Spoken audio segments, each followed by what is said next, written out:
guys want to flip back over to Satisfactory and mess with that for an hour? Because the Rocket Lab launch, I was originally planning to just go right into the Rocket Lab launch and then call it a day when they ended, but looks like the stream's going to get extended a little bit. I don't feel like getting the steering wheel out, Flecken. Oh man, I haven't seen you do Satisfactory in forever. Hell yeah. Alright, cool. So what I'm going to do is I'll take the Crew 2 coverage here, and we will double box that, and we'll have that up when we switch over to Satisfactory here. I'll keep the audio going over there. And if you're just joining us, we had a successful liftoff of the Crew 3 astronauts at 8:03 p.m. Central Time this evening from the Kennedy Space Center. They blasted off from Launch Pad 39A and are making their way to the International Space Station. It will take them about 22 hours to reach their destination, but we'll be covering the entire trip live, so stay with us. On board station, there are currently 3 astronauts living and working aboard the space station, including NASA astronaut Mark Vande Hei and Roscosmos cosmonauts Pyotr Dubrov and Anton Shkaplerov. They can never say Peter correctly because it's spelled the Russian way, side, lots of which preparation is P-I-O-T-Y-R. Several hours before they say crew Pyotr. Dragon, the space His station name's Peter. their go, His no name's go Pete, pull. dang it. And there are several systems that we had to ensure are fully functional Pyotr. before NASA can give a go for launch. One of the more obvious is the life support system to ensure that is functioning normally. This Come on, come back. Oxygen for the astronauts to breathe, the ability to remove carbon dioxide exhaled into the atmosphere, and our water reclamation system that recycles about 90% of water no, that's sent to something different. station. Teams also made sure that there were no issues with station's power or cooling systems, and we also worked with our Russian counterparts to Inverted ensure ramps both means of controlling the station's attitude or which way it is I pointing. tested that theory, Trippy. Right now, Expedition 66 crew on station are asleep. With that new patch. Again, those 3 astronauts and cosmonauts are Mark Vande Hei and Roscosmos cosmonauts Pyotr Dubrov and Anton Shkaplerov. Is the extender nozzle on the When RL-10 Crew officially 3 arrives retired? at the space SLS's station tomorrow, ICPS uses NASA it, astronaut and Mark every Vande Delta Hei IV Heavy will be remaining, monitoring there's 5 Dragon's of them approach left. using special we'll use that as software well. to ensure Dragon stays in the expected zones, and will also be on standby to support any abort situations should that be required. Once docked, he'll also be primed to set up equipment to integrate Dragon's atmosphere with the rest of the station before hatch open and Crew 3 can come on board. Come back on board when you want. We've turned the suit fans off, and we'll work on still on the suit shortly. All right.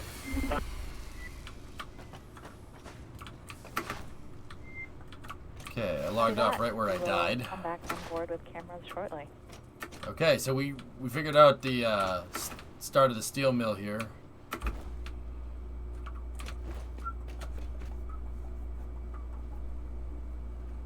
And speaking of coming on board, we did just hear that confirmation that we might be getting views of the Dragon here shortly.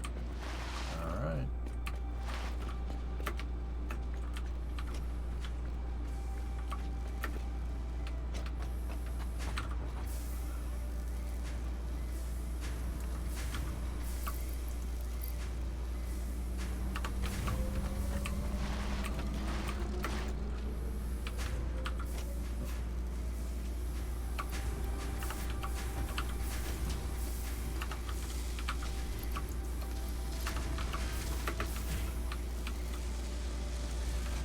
Alright, so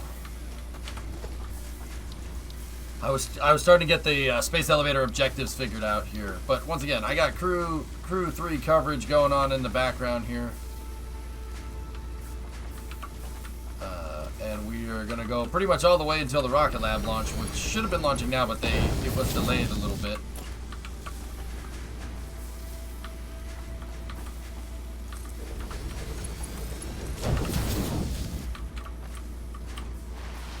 JFK, what's up, buddy? Long time. How are you?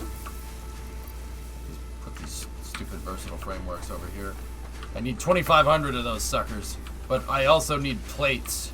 We need reinforced plates to do this. Rocket Lab was just called off. They just tweeted.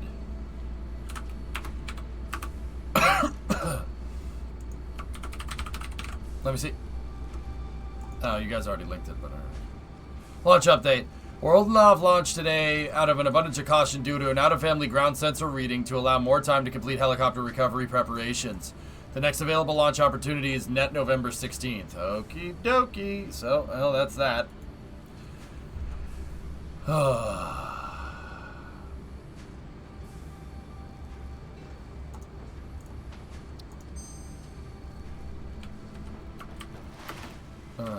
Hey, League, welcome back. You guys want to wind down with some Satisfactory for another couple hours? We can do that. We'll keep Crew 2 coverage going. So the Rocket Lab launch did scrub out, guys. They had one of the sensors on the rocket was telling them that something somewhere wasn't exactly okay. So Rocket Lab probably is going to try to do a fault tree analysis to figure out whether it was a bad sensor or whether that data was actually real. If it wasn't bad data and that sensor was reading an out-of-family reading, they got to figure out exactly why it was doing that. Once again, Rocket Lab's doing operational missions. They're well within the operational missions for Electron. It's been flying for a good while here. Don't want any surprises during operational missions. So, yeah, they saw something they didn't like. They got to figure out if it was just a bad sensor reading or if the rocket's actually doing something they don't want, and they'll go and basically figure that out and launch when they're ready. Please, I need a distraction so I don't start crying again. All right, Lick, I got you. Is everything okay? Hey, Snake. Good launch photos, man. Helicopter recovery, you say? Yep. They're gonna snag one out of the air. At least that's the point. That's what they're trying to do. Oh, Jason. Man, that thing's cool. That Osprey is fantastic. Yeah, we put our dog down today. He was old and sick. Dude, that is... I've had to do that. And my family made me do it. I took my dog to the vet, man. I know exactly how that feels, and it is probably the worst feeling ever. Houston, and on the right, Mission Control Center. Yeah. Like, you need anything to tell me, okay? Hawthorne, California. Yeah, that was one of the hardest things I've ever done, dude. I lost a part of me that day. All of its systems. Yeah. To help make sure the crew has a safe journey, our team in Mission Control will be monitoring March their 6, progress 2013. all along the way. On console or headset are 6 key positions who are monitoring the health of the vehicle and crew. Get your mind off things. Let's get to work. The mission director responsible for mission success is in charge of the room.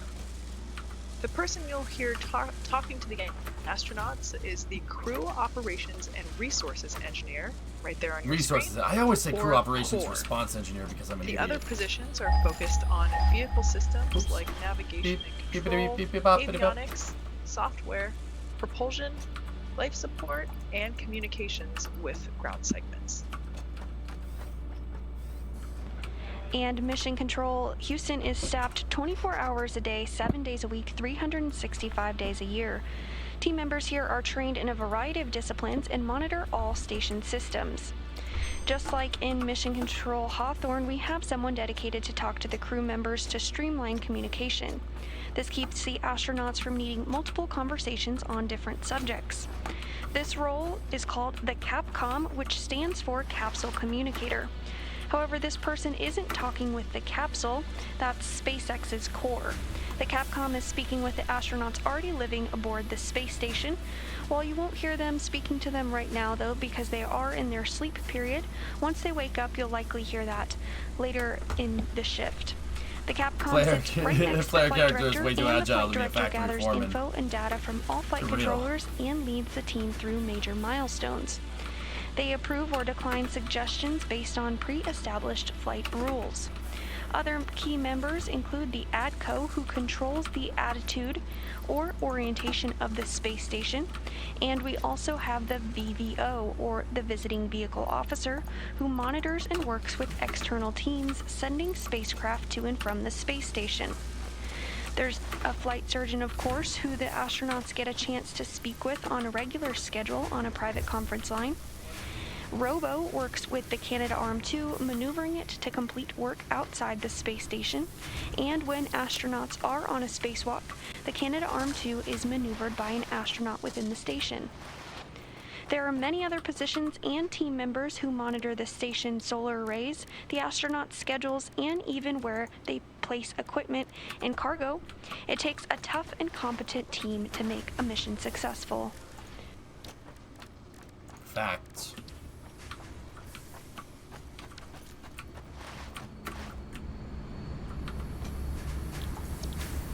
Alright, modular engines. What are we gonna need to make those? We need 500 of these, and then we need adaptive control units. What's this? Automated wiring, circuit boards, heavy frames. Alright, Fractal. Discovery, go at throttle up.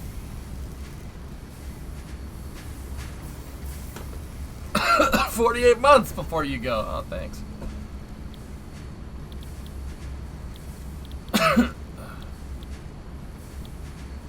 Adaptive control unit. How many of those am I going to need? How many circuit boards? We need 100 of those. So we need 1,000 circuit boards, 50 mod frames, 50 computers, and then automated wiring.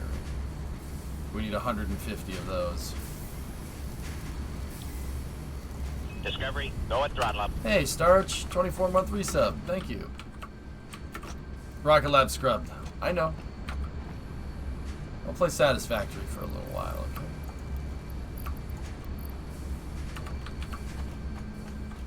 okay? Yeah, it does look like a supercharger, doesn't it? Okay, we're on our way to making these reinforced frameworks.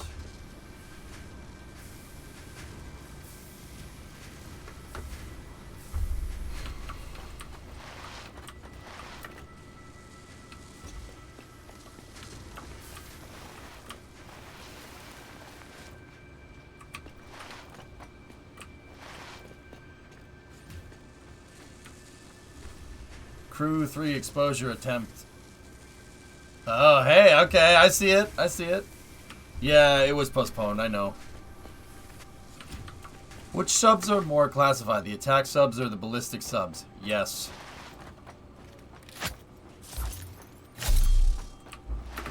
There are two components. They're two sides of the same coin, TJ. One submarine is designed for killing other submarines. It's designed for sub-on-sub warfare. Those are the attack submarines. The attack submarines can carry nukes, though. They can. The ballistic missile submarines are the 40 rocket launch pad vehicles. They're called boomers. Boomers are, yeah, you don't want to know where those are. You don't need to. Not that you don't want to know. You don't need to know where those are. That's the right way to say that. Night, Jackery. See you next stream. Alright, I'll see you tomorrow. Yeah, okay, boomer jokes. Yeah, no. Okay, boomer jokes. One ballistic missile submarine, doesn't matter if it's Russian, Chinese, European, American, Japanese.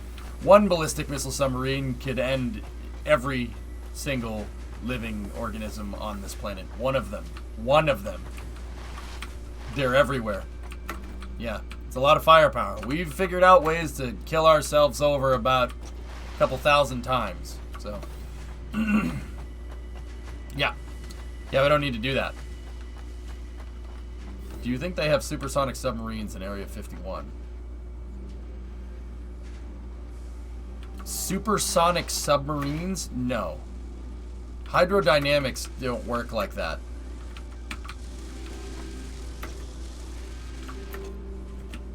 At least to my knowledge, they don't. Problem, you can't go really too fast in the water, guys. The reason why you can't go too fast in the water is because of cavitation.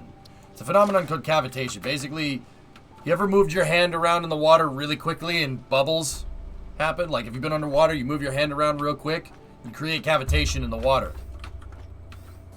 Yeah, cavitation there's not really a good way to get around that unless we develop like a jet engine for water or something, which I'm sure somebody has figured that one out. Or you could have a magnetohydrodynamic drive, which is what Red October, the Hunt for Red October, that's what that's about. But those were invented, but they were found to be very impractical because you don't go very fast. There's supercavitation technology that they use for torpedoes. I mean, that's a torpedo. That's like saying, hey, can you make this fighter plane as maneuverable as the missile, though, right? Because it knows where it is.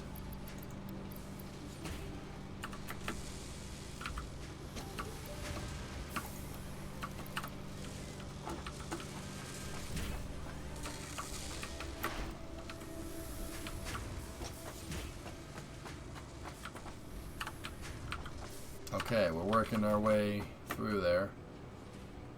Yeah.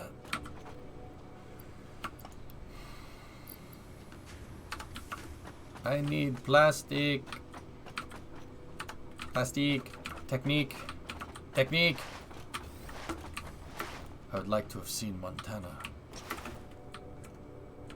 We're continuing to take your questions throughout this evening's broadcast using the hashtag Ask Right, NASA. Sissy? Yeah, they kind of do, don't Be sure they? to throw us your questions, and we'll be sure to answer as many as we can throughout the evening. Thanks, Kate. Next one coming to us, once again, about food. Stop. Will the crew share Thanksgiving dinner with the other astronauts on the International Space Station? I don't think the Russians celebrate Thanksgiving. Well, we do have a couple of special food items that can be used for Thanksgiving dinner for the crew members. Some of those special food I don't items think that the the crew Russians is celebrate looking forward that. to include smoked turkey, as well as roasted turkey. They'll have cornbread dressing, mashed potatoes, candied yams, butternut squash, sweet and savory kale, green beans. Why do they keep and saying sweet and savory at kale? dessert, they'll also have a cran apple dessert. So they'll pretty much have mean, would the you turn down a entire feast? spread No, of no, a no, no. traditional American Thanksgiving meal. But we also oftentimes hear American? that crew members on board station like to trade out foods because it is the International Space Station. There's often some different types I of know, cuisines Inspector, right? that they like to swap and trade for. So I'm sure we'll get some great photos of their Thanksgiving Sweet and meal, and I'm savory. looking forward to seeing what they'll have. Because it's trademark. yeah. We It's a also have another savory question kale. related to food. Asking about the crew's I'm meal so that they goddamn eat hungry. before launch, which is Stop called it. the ultimate meal. Oh, this one's even worse. I would eat a traditional holiday meal from any Before nation. Yeah, I'm today's kind of with you launch, on that the crew one. members got to choose what they were going to eat I don't for their know. ultimate meal. 619. You This shouldn't. crew chose fish sandwich, burger, and chicken. They had sides consisting of bacon-wrapped asparagus, fries, salads, waffles, and strawberries, my personal favorite there. And for desserts, they had fresh fruits, ice cream, chocolate chip cookie, peanut butter pie. Stop it. Stop. I'm hungry.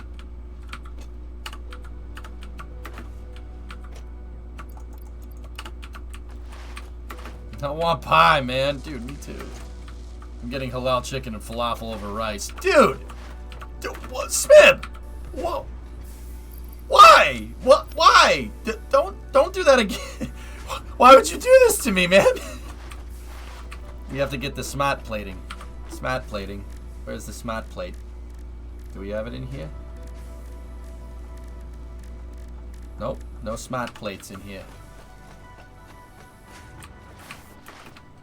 Oh, that's what I had. God, what the frick, dudes? I haven't eaten all day. I skipped freaking breakfast because I had to be here. Well, Now that the crew is on orbit, the Space Food Research Facility produces heat-stabilized the foods frick? in pouches. You freaking fricks! To You military ruined Sonic! meals, or ready-to-eat meals, or MREs. You get some Grubhub, my man. Everything shuts down in freaking Boston, man. Stupid blue laws, dude. Everything shuts down at 10. Domino's, closed. McDonald's, freaking closed. The only McDonald's that opens are the ones that are out on the highways, crew the got to rest choose stops. their food selections. Wendy's for closed. those Burger MREs. King closed. All the local And places closed. they And nothing. enjoyed, Everything shuts down just here. a little bit It ago, freaking their sucks. first in-flight meal. The crew Jensen, got to eat back me chicken up. and beef fajitas, chicken with peanut sauce, I'm making you barbecued hungry? I was hungry brisket, first, Glitch. and smoked turkey. Waffle House? We don't even have Besides, Waffle they House, had man. We have mixed one Sonic. vegetables, One. Tomato basil soup, applesauce, and wheat flatbread. And of course, they had to have dessert, which consisted of cherry blueberry One cobbler, freaking Sonic. and You of course some freaking snacks fix. along the way, consisting of nuts and dried fruits and fruit bars.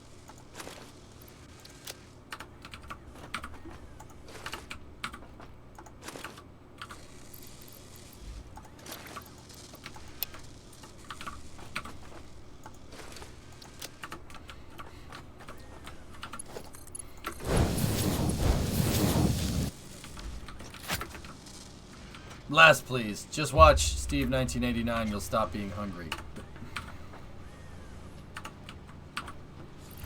No. No. Shut up.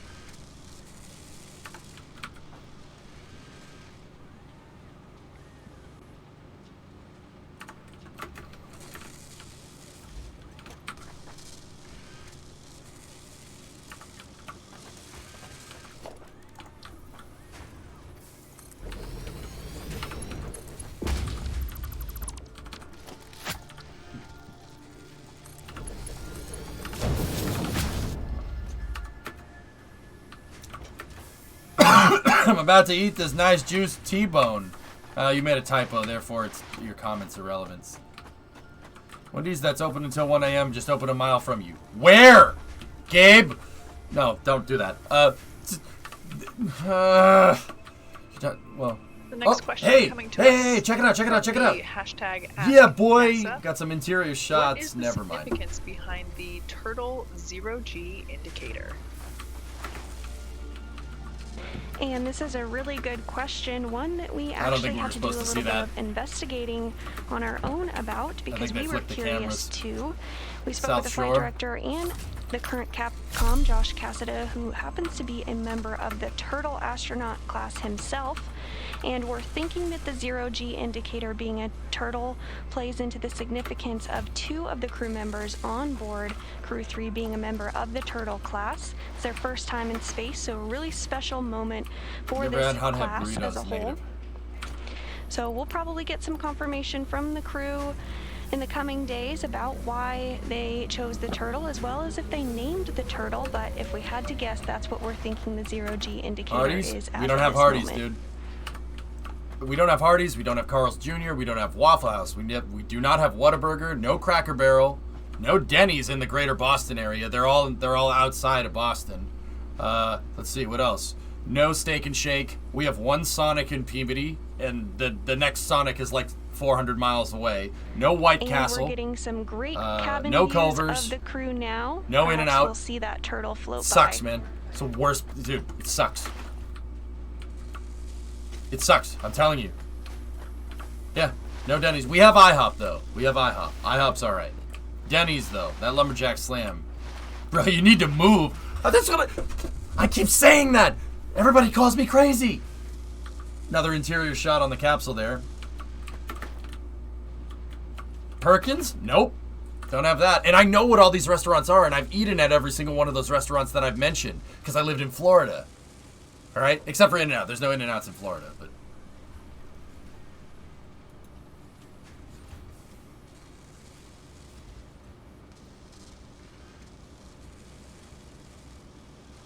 oh, nice, Flagon. There you go.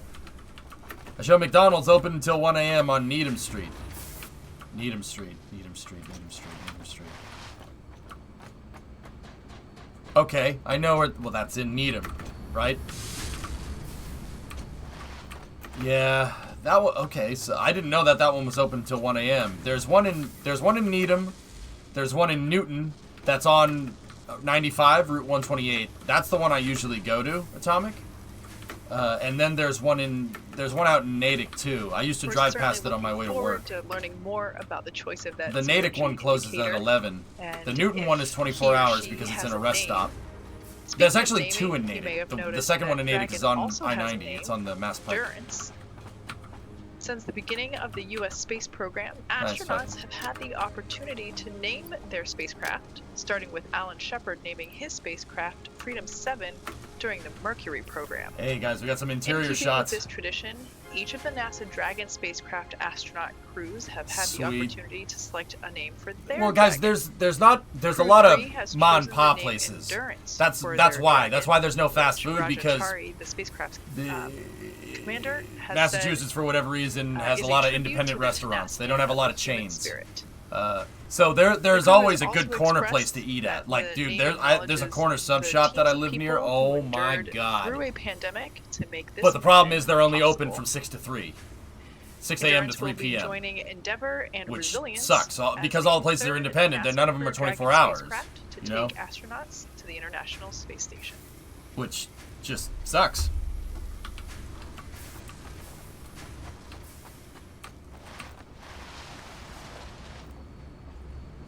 Wait, didn't you name your Falcon 9 and KSP Freedom 7? Yeah, of course. Hey Jay, do you play Satisfactory? Nah, I'm playing Farming Simulator right now. Yeah, of course, man. What's up? We got more of them damn smart plates. Okay, I'm gonna need more rotors. If I had more rotors, they'd probably be down here. Boston needs an update. Yeah. Not much. How you doing? I'm good, no? I have just rotor stators in there. Alright, we gotta craft up some rotors. This is a slime farm? Excuse me? No, I'm playing Farming Sim. You're a Farming Simulator. Got him.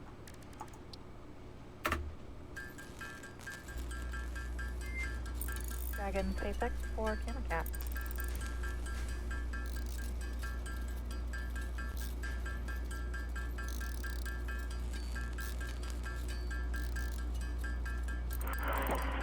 SpaceX Dragon, go ahead. Kayla, communicating. Noticed at least one of the cameras still has a cap installed. Just wanted to verify if that was intentional.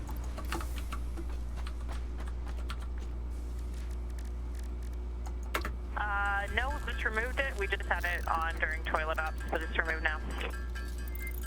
Copy. We don't have. Yeah, we got plenty of places like that, but yeah, the one that you grew up with is always the best one. Once we do. No Humpties? Nope. You know what's nuts these days? Launch jitters because they're using a new vehicle. I know, right? Modern Trident, if you opened up a 24-hour like stoner food place in Boston, yeah, you'd probably do all right. Yeah, you'd probably do okay. Ask Yensid. If Boston's a college town, college kids always want to eat at weird times. So you opened up a restaurant in the right spot and had comfort food, you'd make a ton of money. Also, weed is legal here, so people are usually hungry all the time.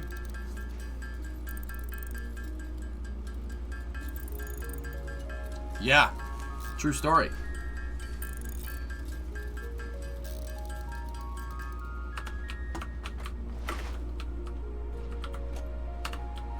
I don't know why, man. You're just hungry all the time, man.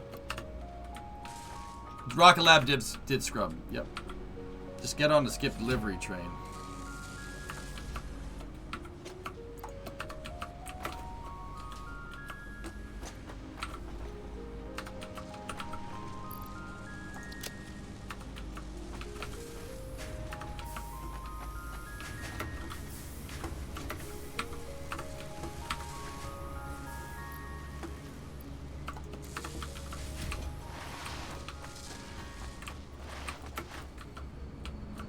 It's a Satisfactory soundtrack. Does Astra still go? For tomorrow, sure. I should move to Boston and open a stoner restaurant. I check off both of the necessary boxes, dude. I'm telling you, man. People burn one in the streets, man. Anytime I walk in, Bremo and I sometimes drive into Boston Common, right? And which is Boston's public park. It's like Central Park for Boston, right? It's called Boston Commons, right? Brimo and I, sometimes I drive in there and we walk around when the weather's nice, because it's cool to walk around in the city, right? Like, we do that. Oh, man. Every time I've done it this year. Oh, yeah. Somebody's burning one somewhere. Without fail. It's everywhere. I mean, even when we went to the Bruins game, someone was burning one out in front of the garden. In front of the garden there, guy. And you could smell it. Oh, of course. Yeah. Maybe actually put your culinary degree to use. I mean, Stone, I have some pretty dope ideas about stoner food, man. You know why? Because I'm Italian. We're always hungry. We have stoners and Italians. You son of a gun. Let me see, O-Force. Oh, wow. Great pictures. Hey, that second one is really good.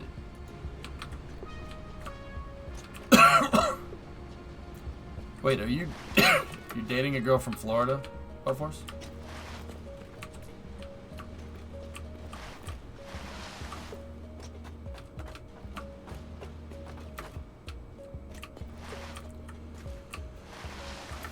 Why does a stoner Italian sound like Strongman? I don't know. What was I doing out here? Oh yeah, steel. Need to get more steel. What do you think about this? A chocolate frosted lemon filled donut. Continuing to take your questions on social media using the hashtag AskNASA. The next one coming to us. Are the astronauts allowed to bring any personal once again with the email the every week. I hope it's from a female. Oh, now, man. this is a really great question, and the astronauts are indeed allowed to bring personal items Bonus to the points for International anybody who knows Space what a Station. fluffernutter is. This tradition dates Gotta all have the my way back to the fluffernutters, bruh. Gemini program, and this is called the Personal Preference Kit, and it's changed a little bit throughout the years. Back in the Gemini program, astronauts were allowed to carry personal objects in a small gray nylon bag. And one of them brought up a corned beef hash sandwich as his personal effects. True story. Missions, John Young, my favorite astronaut. astronaut. The preference kit got a little bit bigger. No fluffernutter. Sometimes the items taken on board were used No later to be given to fluffernutter people as November. rewards. For Feels instance, sad, a sphere man. of aluminum the astronaut Frank Borman took with him on the Apollo 8 mission was used to strike 200,000 medallions for those who contributed to the Apollo program. During the Apollo 12 of course he got mission, in trouble the with that, but astronauts he's did John not Young, just take the Flykin. mission plaque to leave on the moon. They also took 4 Flykin. thin aluminum lightweight copies with them. And of course, some pretty famous objects were think about it carried like during this. the historic Apollo 11 flight to the lunar If surface. Tom Cruise came up to including you 3 and flags, slapped you the US across the flag, face flag as of hard District- as humanly the flag possible, of the District of Columbia, right? and the flag of the What would US you do? Air Force. He's Tom Cruise. And What are you during gonna the do? space Like, what would shuttle you do? era, the contents Just of the be like, personal preference kit were limited to I don't 20 know. separate items. John Young can which take a had to sandwich fit in into a space. 5 That's by fine. 8 by I don't 2 care. bag. The That's- bag he also can do had that. a weight limit What of are you gonna do? He's John 3.3 Young. What are you gonna say? No? Which is fairly What are you gonna similar stop him? to He already has it the in personal space. preference kit used today on the International Space Station, both by the Soyuz spacecraft and I'd the introduce his face SpaceX to the Crew pavement. Dragon. The personal Okay, preference kit fine. can We'll be use a better up to reference. 3 What if Rick 0.3 James came pounds up and slapped you or across the personal face? preference Hey, items. Chad and Many Murphy. astronauts What did the bring 5 fingers say to the valuable face? instruments Slap. to the space station and leave That them was there for future cold-blooded. use. Bang, bang, bang, bang, On bang. his 39th birthday in 2017, European Space Agency astronaut Thomas Pesquet, who just splashed down on Monday as I'm Rick part James, of the bitch. Crew 2 mission, Enjoy yourself. was surprised by his Expedition 50 Who's crewmates Rick with James? an alto saxophone that Who's they Rick- conspired to what? deliver to the space station and somehow managed to keep hidden from him. What? Some of the other items the astronauts bring with them in Okay. their personal preference kit include camera gear or favorite I don't know pastimes, who Rick James and is. of course, photos of family and loved ones. Excuse me? Baking powder? Yeah, oh, Rick James. Okay. Rick James is a GTA character in real life. Or was. He was a GTA character in real life. If you were playing a GTA game and Rick James was just himself in the game, it would not seem out of place. Rick James is awesome. Enjoy yourself.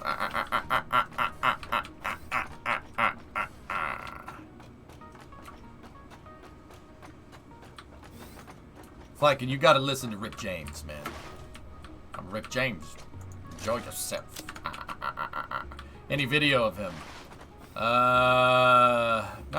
Well, he's a musician. You got to listen to his music. Rick James was... Calling Rick James a party animal would be like saying Ozzy is an occasional drinker. No. Rick James pedaled to the friggin' floor, man, in the 80s. He would step, you go to the line, and he'd step across the line. Habitually. He's a habitual line stepper. If Rick James wasn't real, nobody would believe he was a character. That's correct. Yeah. Yeah, you gotta listen to Rick James. Give it to me, baby.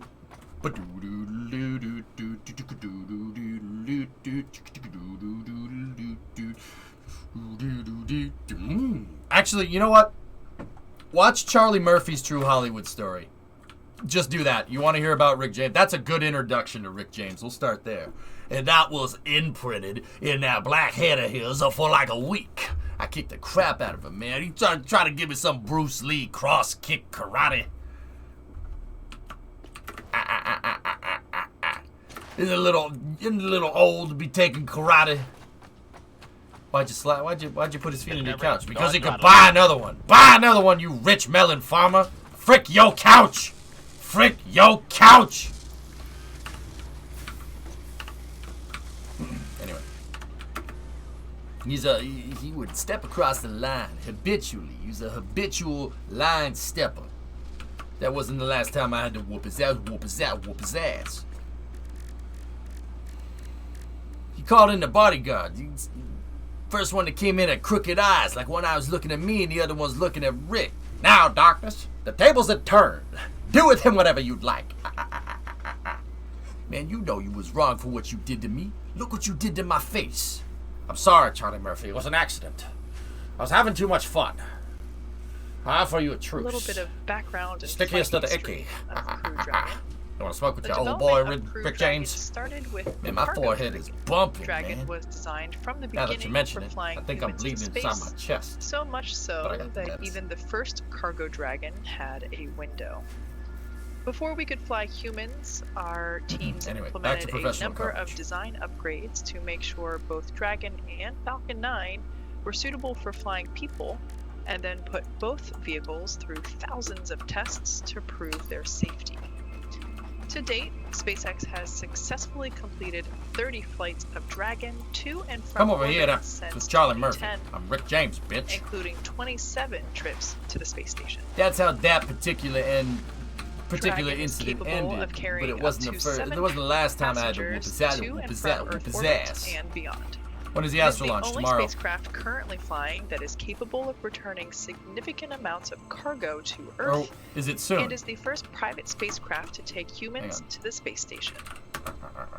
Dragon is fully autonomous, which means it can basically fly itself, but also features full manual override Oh, capabilities frick, that's in 3 case hours. of emergency. Ah, Standing at almost 27 feet tall from the bottom of the trunk to the top of the nose cone, as you see there on your screen, Crew Dragon did I look is at that right? Can composed you guys of double two check me, main please? elements. Is Astra in The 3 capsule, hours? which is designed to hold crew and pressurized cargo, and an unpressurized Long That stream. part Oh is known as god. the trunk. The trunk is where the Astra is in solar 3 arrays are hours. located. The nose cone at the top of the capsule protects the docking system as well as the guidance navigation control system. I'm The actually nose going to cone have to go opens make for food. docking and remains attached to the Crew Dragon spacecraft, unlike the previous version of Dragon, and that helps toward our reusability efforts. Rocket Lab scrubbed. Opposite of the nose cone is the trunk. It provides attachment points for Falcon 9, the Dragon capsule, and cargo. Oh! Charlie Like I Murphy! mentioned before, that's where the solar panels are located. One half of the trunk is actually covered in those solar panels, and they provide power to Why you hit me, Charlie Murphy? during flight and You while hit me, on space. man! That was weeks The ago, other half contains motherfucker! a radiator that rejects heat from the active thermal control system to space using SpaceX's new Pika Thailand realize that technology. you didn't The trunk realize also that now from me has asking if they were new still go. aerodynamic fins, which provide stability in the event Clearly, of an emergency clearly not, abort. because In the event of an abort, Crew Dragon is outfitted with 8 Super Draco thrusters, which will power the astronauts to safety. Crew Dragon's Super Draco launch escape system is a key safety feature of the Crew what is Dragon, Starlink 4-1? giving the crew the ability to quickly separate from Falcon 9 a and bunch of safely satellites? escape from the time of That's launch just the all code the way for the mission. to orbit, a feature that no other spacecraft in history has possessed. Crew Dragon is also equipped with 16 Draco thrusters used to orient the spacecraft. Is anything during coming up on the mission, SpaceX stream, or is there nothing including really until tomorrow? during apogee and perigee maneuvers, orbit adjustment, and attitude control. Yeah, Each Draco and there's thruster no is really big capable of events on the generating timeline 90 after they did pounds of force the boost in the burns vacuum here. of space. Now, inside Dragon, the spacecraft is designed to accommodate up to 7 crew members with modular seats that can be removed and replaced by additional cargo. The seats are made of carbon fiber and will be custom sized for any crew members flying on board. Gen 4 Starlink Sats launch 1. Yeah, Donald, For I this think mission, that sounds we are right. flying 4 crew members. The control panel is centered between the pilot and the commander seats and consists of 3 touchscreen displays, allowing the crew to operate the vehicle and fly it manually. We've implemented several improvements based on findings from previous flights. Primarily, the changes made are in place to enhance the astronauts' experience. Specifically, Crew Dragon has a new backup entry capability, USB charging ports for crew tablets and GPS antenna, and more robust trunk fins. Did you hear We also that? updated Dragon the flight Endurance has support USB. fins, hatch opening timeline, Bro, and adjusted let's crew freaking supply go. and packing procedures to improve Let's go. habitability. That's pretty cool. SpaceX It's got works USB very charges on closely board. with Hey, they're NASA to eating. certify Check and that out, approve guys. Look, all changes. the astronauts to are the eating. spacecraft. Get some food in there. And there Oh, on the that's screen, so we can cool. see the crew enjoying some of their meal. Ty's is Looks getting in on that beef stew, man. One of the crew members Hell yeah. has one of the Oh, MREs now I'm really or hungry. meals Damn ready it. to eat. Chat! enjoying- That might be the cran apple dessert or cran blueberry dessert that we heard about earlier. Is that a capsule or a luxury car? Yes. Jeth. I'm looking for Victor Maitland. I know, entropy, it just keeps happening, man.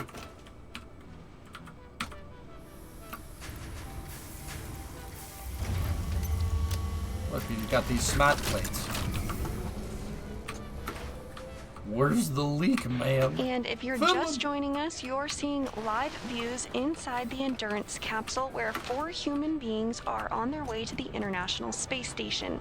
Earlier this evening at 8:03 p.m., NASA astronaut Rajachari, who is the mission commander, Tom Marshburn, pilot, Kayla Baron, mission specialist, and Matthias Maurer from the European Space Agency, who's also a mission specialist, blasted off from the Kennedy Space Center, launching from Launch Pad 39A. They're on their way to the International Space Station, and their journey will take them about 22 hours to get there, but we'll be covering the entire trip up until the point Yeah, of they dock, upgraded the hatch capsule. opening, Launch is and pretty good. the How was it on y'all's ceremony end? tomorrow. Looked great. We didn't get any footage of the landing Crew though, Loopy. 3 is slated It looks to like they dock had to the a International shortfall of Space Gravitas had the Station high at def cameras 6:10 up, but they p.m. didn't. Central They Time didn't work. tomorrow. With a But yeah, everything was successful real good, launch, man. I'm Real going good. to hand it over to my colleague How was it? Was it- Shaniqua Vereen, did the who clouds will clear walk like you they through said? the next stages of flight. It's been a pleasure sharing in this excitement with you all today, but don't go anywhere. We'll be covering it all live. Go NASA, go SpaceX, and go Crew 3. And Go Crew 3. Where do you think she's from? She's from Michigan. And Go Crew 3. Oh yeah, guy. Oh yeah, she's a Michigander. You can just tell by the accent. It's almost Canadian, but kind of isn't. Remos talks like that sometimes. Yeah. Move to Arizona. We keep our restaurants open all night. Florida does that, and it's closer to Rockets, TJ.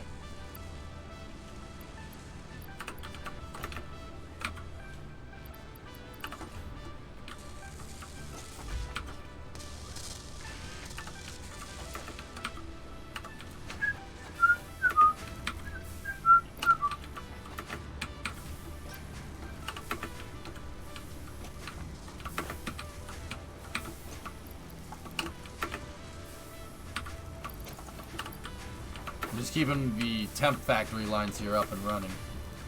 Yeah, that's satiated out. 13 smart plates there. We got smart plates.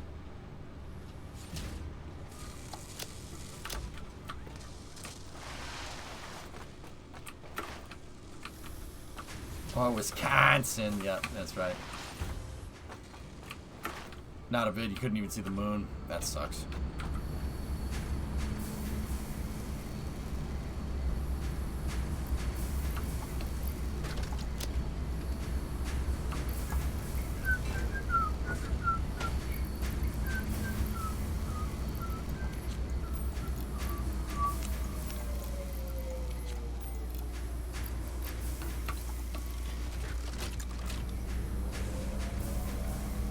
Go faster! Faster.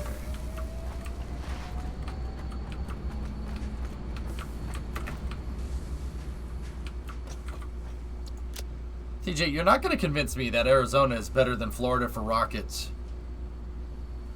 Like, I don't know why. Why do you think that's not that, bro?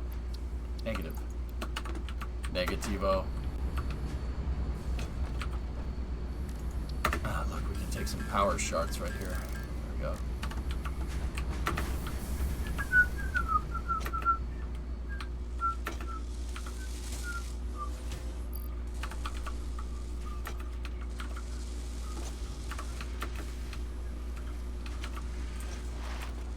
Rocket Lab scrubbed, Astra didn't. Yep.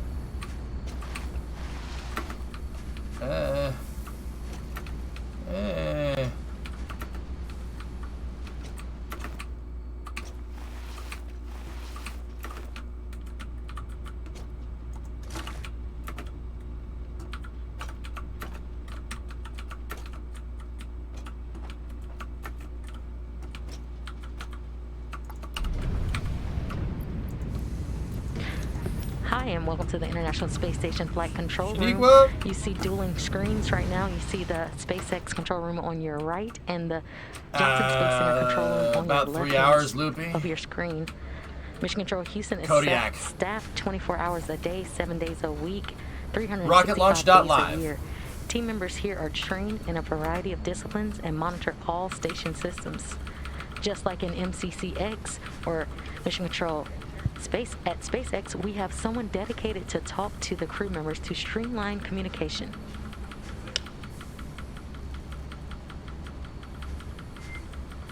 We noticed one of the suits is still out, hoping to get that put away and a little bit more protected when you guys have a minute.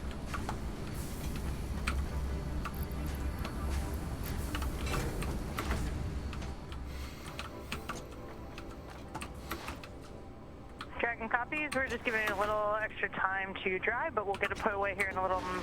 DJ, when is not where? 3-something hours. Are you stupid, Donald? I literally said when first. Copy that. Much appreciated.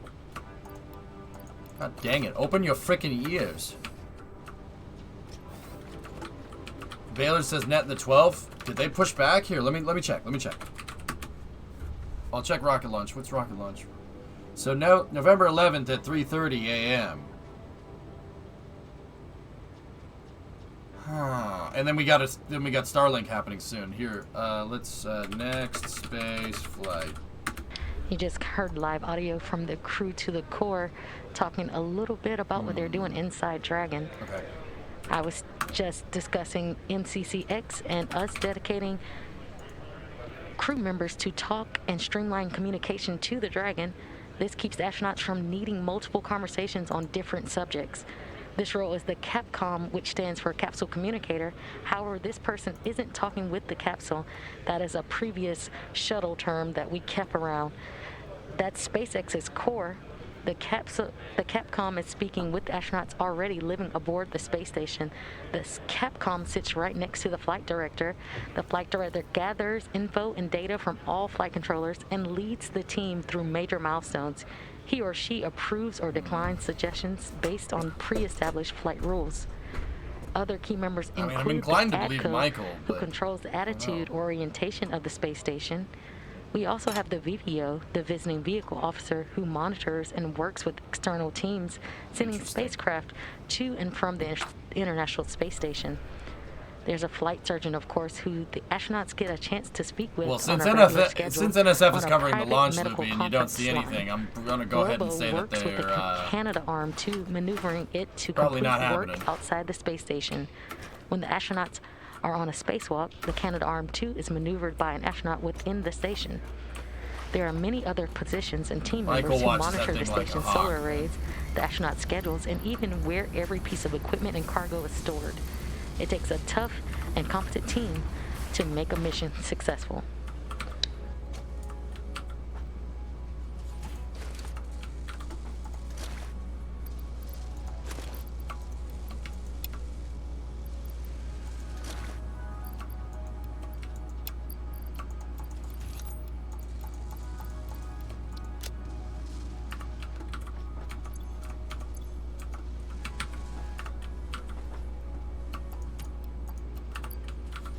See how many of these things we have. 2, 4, 6, 8, 100, 200, 300, 400, 500, 600, and we need 2,500. Okay, that's gonna be a while. Dragon SpaceX for cabin temperature.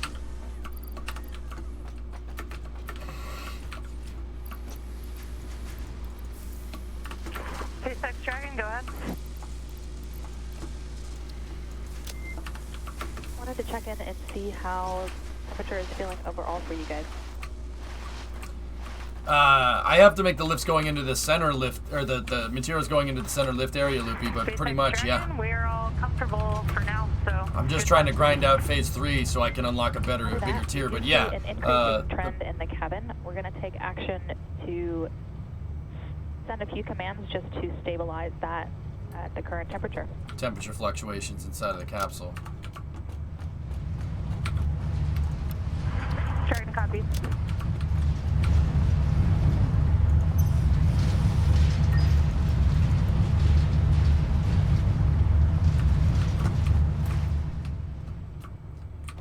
Everything, most things that I want in there, Loopy, are hooked up, yeah. I'm going to put that in there and put that in there. So Let's talk a little more about some of the science our Crew 3 astronauts will be working on once they arrive at the space station. The ring shear drop investigation examines the formation and flow of amyloids without the complications associated with the solid walls of a container. Those because were in microgravity, some English words that I surface tension understood. provides containment of the liquid. If you're wondering what amyloids are, they're fibrous extracellular protein deposits found in organs and tissues and are associated with neurodegenerative diseases such as Alzheimer's. Results could contribute to better understanding of these diseases as well as to development of advanced materials.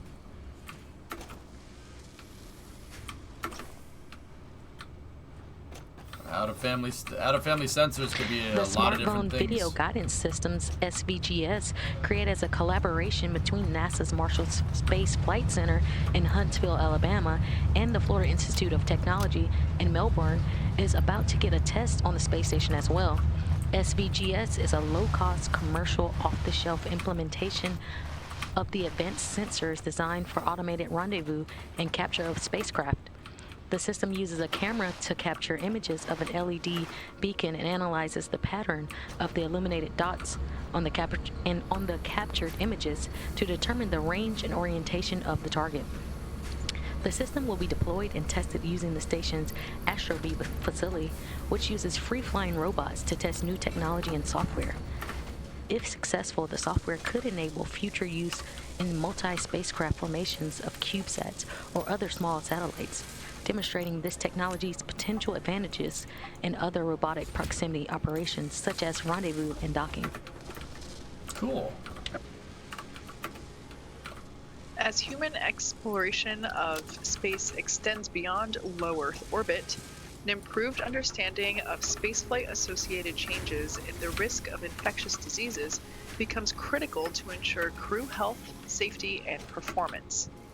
Host pathogen profiles immune cells from the blood and saliva of astronauts collected before, during, and after spaceflight.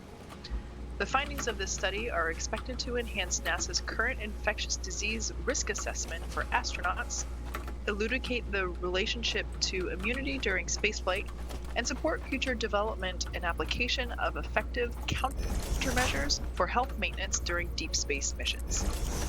Again, these are just glimpses of some of the hundreds of experiments the astronauts will contribute to while in space.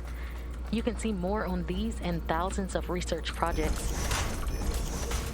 that have taken place aboard the station by going to nasa.gov/ISS. All right, let's get these resources tallied in. Merry Christmas. I just found unedited photos that need merging.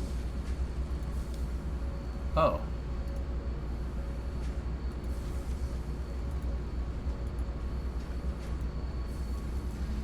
Oh, one of them is a J2, you prick. Why would you show me that? Oh, don't do that to me, man.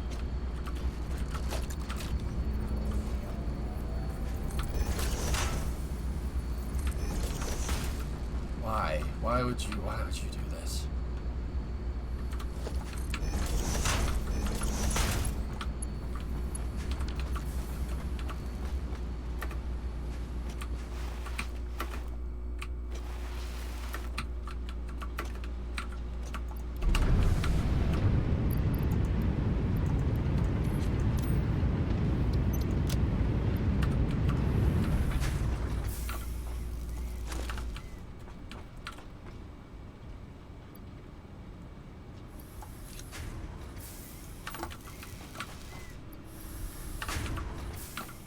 Discovery, go at throttle up. Keep the change, you filthy animal.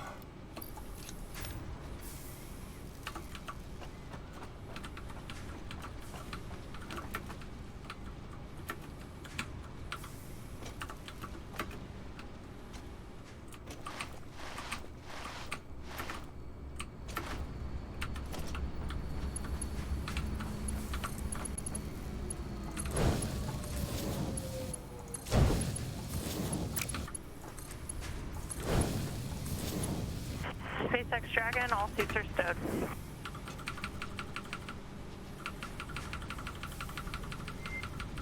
Copy. Thanks, Kayla.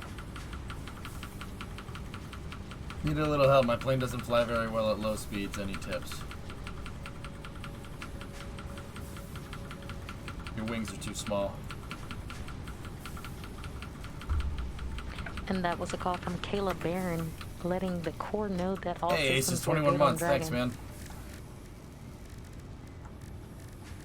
SpaceX Endurance, we took some food and snacks out of bags 302, 510, and 512. Ate a little bit out of all those, and the trash from those Too is short back in or the too same bag. thin? Thin.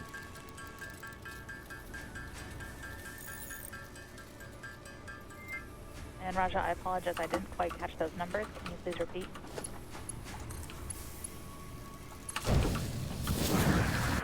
Yep, the food was taken out of bags 302, 510, and 512. Any trash from the food eaten is in those bags.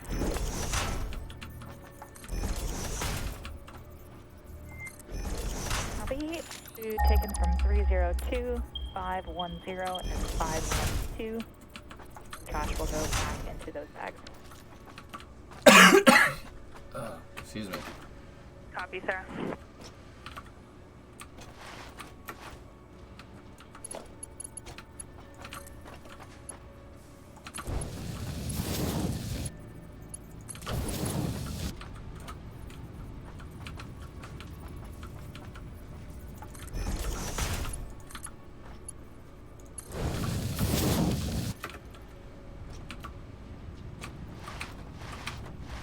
What about the Lucid EV? What do you think of it? Lucid EV. What does that mean? I'm not recalling what that is.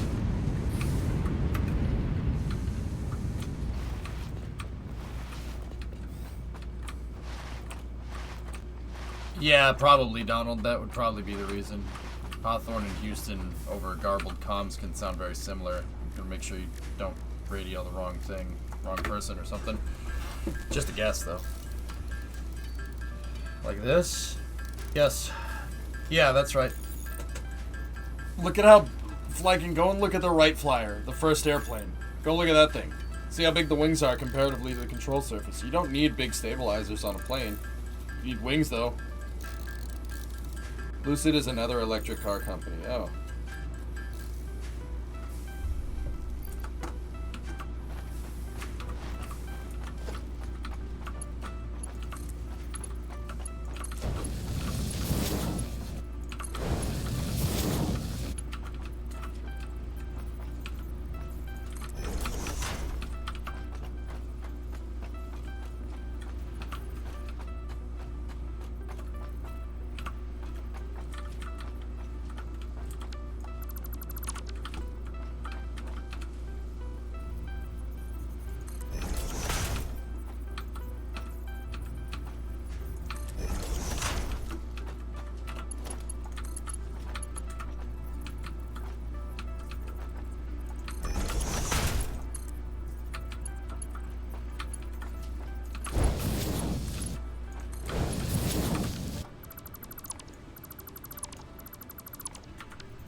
Alright, we got a #1 victory royale.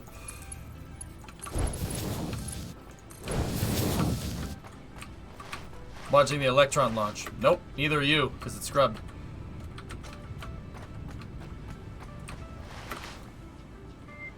Dragon SpaceX for inventory.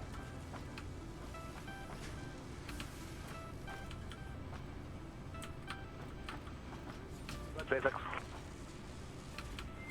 As far as we're aware, there is no food packed in a 500 number bag. Wanted to check if you meant bags 310 and 312.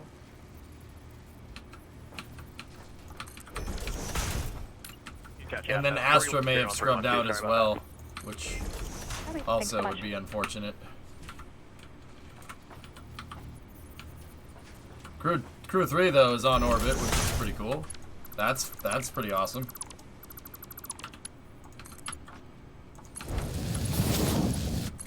Yeah, Electron had an out-of-family sensor, which is, that's a really nice way of saying we have no idea what the heck it just did. And we're not sure what exactly is the problem.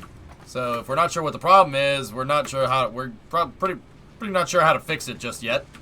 Please hold. Give us a second, right? Like, that's what that means.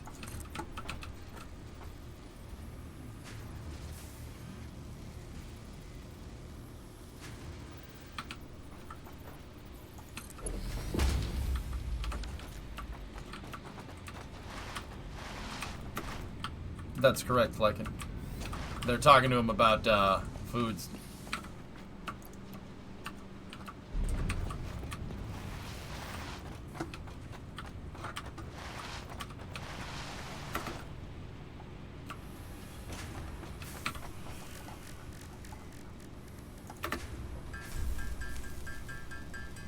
Your rocket is important to us. Please hold and stay on the line till the next available launch window.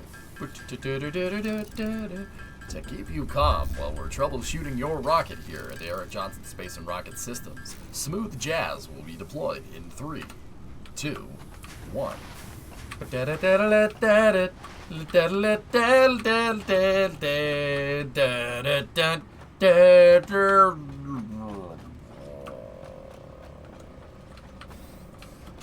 This is art. You are now cultured. Hi, mate. My name's Sweetly. You're just, you know, you know, I've brought you back. Yeah, you just have you just might have a slight minor case of severe brain damage. But don't think anything, because you know you might make it worse. Yeah. All right. Jumping. What you're Oh, okay. What you're doing is jumping.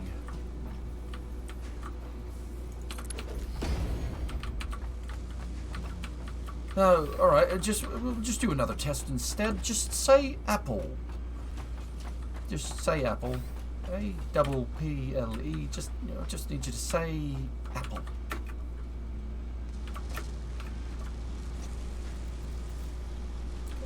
Yeah. All right. Once again, what you're doing is jumping. Right. Portal 2 is 10 years old. Don't do that, Loopy. Don't do that. Don't do that again. Shh. What are we making on this? Cables. Okay. So it looks like the steel is going all the way to the top there, boy.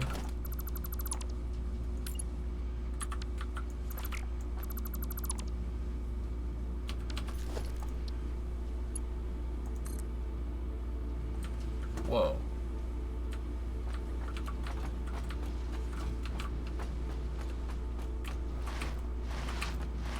Hey, so is New Vegas. Why do you did not Continuing to take your questions tell you to from stop social making media, up imaginary be sure to use animals? the hashtag #AskNASA, and we'll try to get through as many of your questions as possible as we provide continuous coverage of Dragon's on-orbit operations.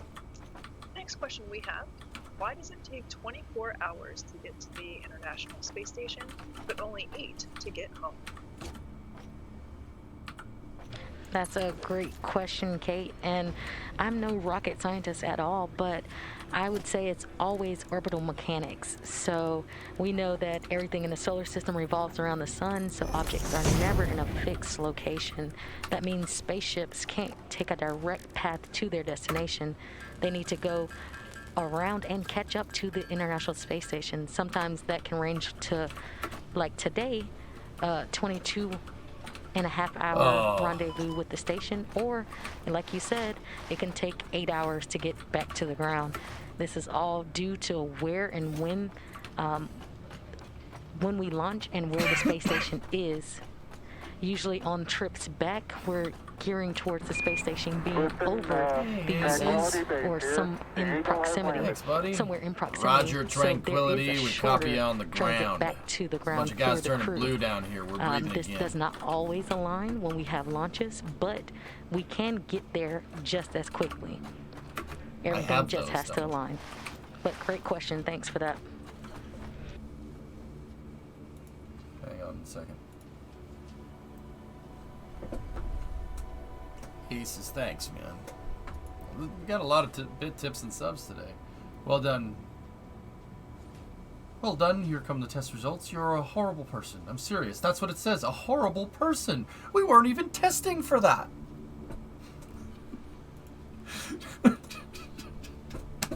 Oh, that's good. Dude.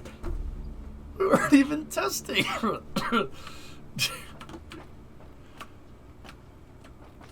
Was it GLaDOS that says that? Live views Oh, from both lame. mission control centers that Oh, are look currently at this. monitoring I've Dragon seen as it. It makes says you're its a way to horrible the person. International Space We Station. weren't even testing Mission for Control that. Center at Johnson Space Center in Houston on the left, and the Mission Control Center at SpaceX headquarters in Hawthorne, California, there on the right. We weren't even testing for that.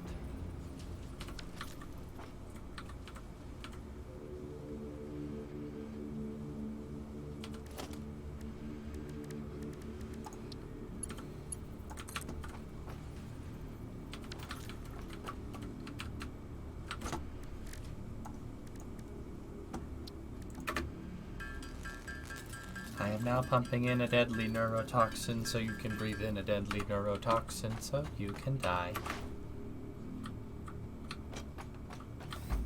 You don't believe me? Here, I'll put you on. Hello! You currently That's are you. seeing live That's how views dumb you inside the sound. cabin of Dragon, where Hey, the crew looks like on-orbit they're views eating there. meals.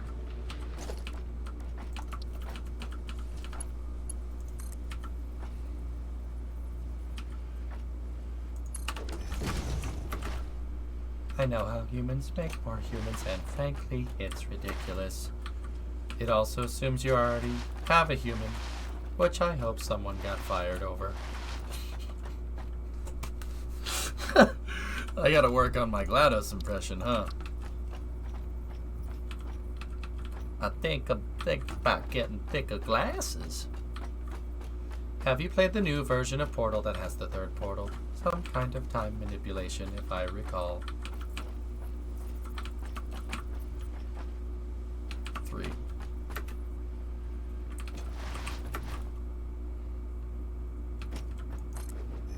I think so, Jaywalk. As you can see, the crew is enjoying their first in-flight meal. Each crew member has a breakfast, lunch, dinner, and a snack for both the nominal ascent and descent profiles. So that's 3 meals plus 1 snack for each crew, going each direction for a total of 24 meals and 8 snacks. To account for contingency requirements such as longer ascent or descent free flight periods, each crew has an additional day's worth of food, 3 meals plus a snack, for both ascent and descent. So that's 24 more meals and 8 more snacks. They of course have water up there with them, 64 liters or almost 17 gallons. This totals 48 meals and 16 snacks on the vehicle, which covers nominal and contingency ascent and descent profiles like Kate mentioned. The Space Food Laboratory produces thermo or heat stabilized foods in the pouches you see right there, similar to meals ready to eat or MREs that the military use, but developed to support the nutritional needs of astronauts in space. These are essentially prepackaged meals ready for consumption without any heating or additional ingredients. Yeah, I agree, Flecken. It's a very good game. Valve is the GOAT, dude. They make some of the best games around, man. The Space Food Laboratory at Johnson Space Center also produces rehydratable foods. You won't see that today just for convenience of the crew on this journey to the International Space Station, but rehydratable items include both foods and beverages. No false statements were said here. One way that weight can be conserved during launch is to remove water from certain foods. Somebody's talking over the communications loop.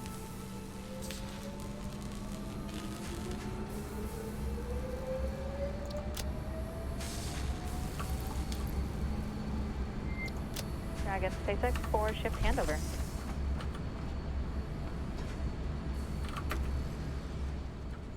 I agree, Kemi. We have arrived at the end of our shift here on the ground, so I will be handing you off to Arthur.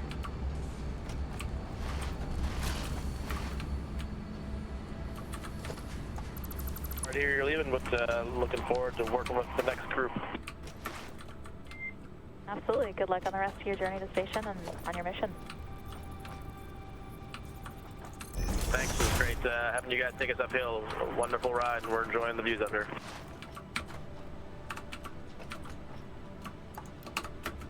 Can't wait to see the pictures. Talk to you guys later.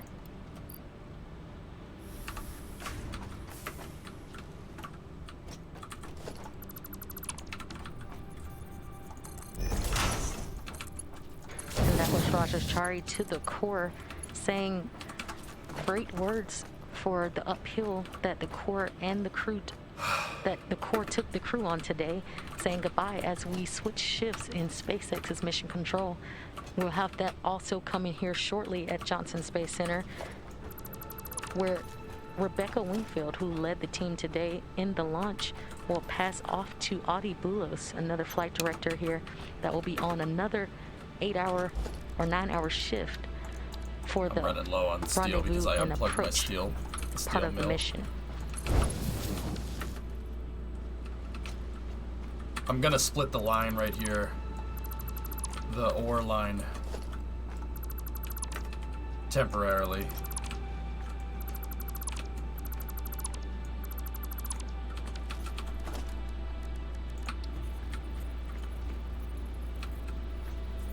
On the SpaceX side, the core was Sarah Gillis, and we'll be switching over to Arthur Berriold.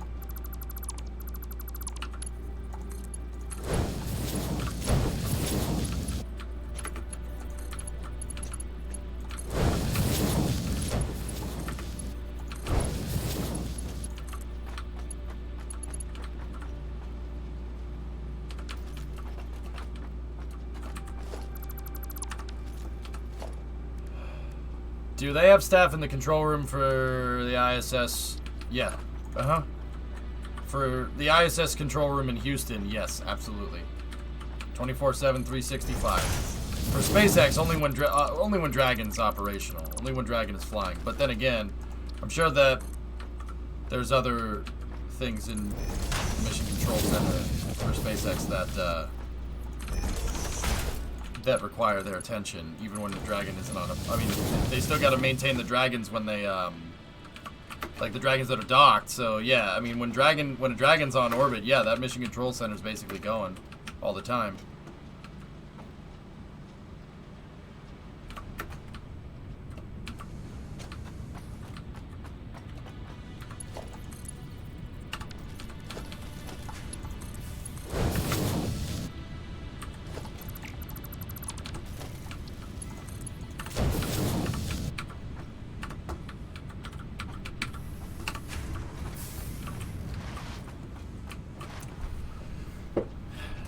Not ISS, but I meant Crew 3. Do they have staff in the control room 24/7 for the crew in orbit? Not the ISS, but I mean Crew 3. So as long as they're there, someone is always in that room. Yes. Yeah. Yes. Precisely. When a Dragon is on orbit, there are people in that room. When there are people on orbit at the ISS, there will be people in the Mission Control Center in Houston. 24/7, 365 for both of those things. One of them only when Dragon is there, obviously.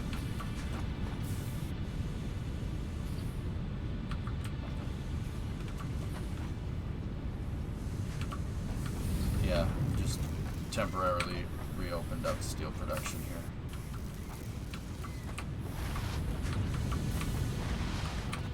here. Hey, no problem, Cammy. I'm glad you guys enjoy it. I really do. It's a privilege. It's a privilege doing this stream. It really is.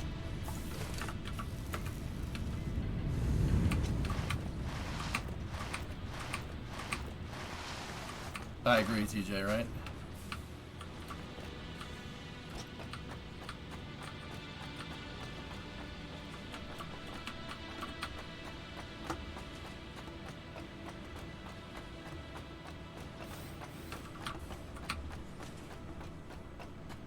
Yep, humans have been occupying the ISS for 21 years straight. Yep, since 2000, November of 2000. I think it was November 2000. One escalator. Yeah. So I have copper stuff happening on this floor.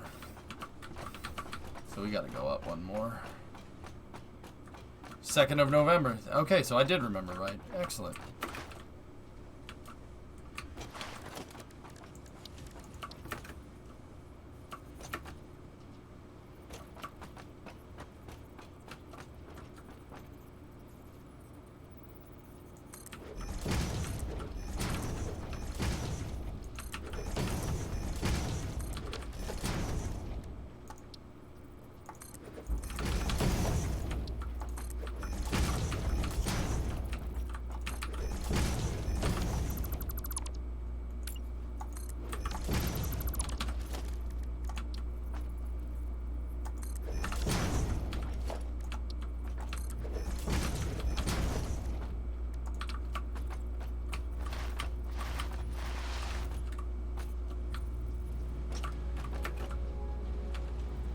Okay, these are the right windows.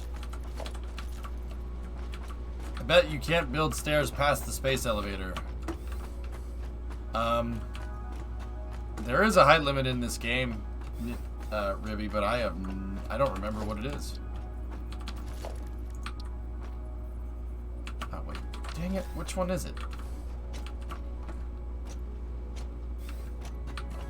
Okay, clear windows.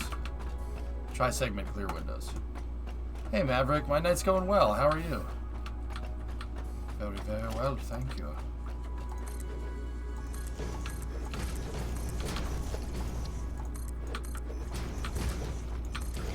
If you're just joining us, we are bringing you live coverage from the Johnson Space Center and Mission Control. Sorry, if you're just joining us, we're bringing you live coverage from Johnson Space Center, Mission Control, Houston, and MCCX over at SpaceX in Hawthorne, California. We're bringing live coverage of the Crew 3 mission launch to the International Space Station. There was a successful launch at 8:03 p.m. Central Time of Dragon Endurance, and over the course of 22 hours After liftoff, Dragon will execute a series of burns which gradually raise its orbit to align more closely with the station. There are 5 major burns or firings of the Draco thrusters on Dragon that will bring the spacecraft close to station before we begin final approach maneuvers. The first major burn is the phase burn, which is performed at the first apogee or highest point of the initial orbit and raises Dragon perigee or lowest point to a higher altitude. SpaceX Dragon, all water from bag 207 has been consumed. We're now working out of bag 203.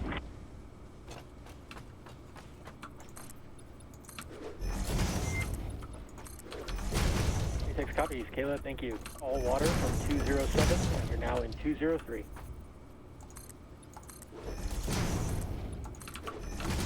It's a good copy, Arthur.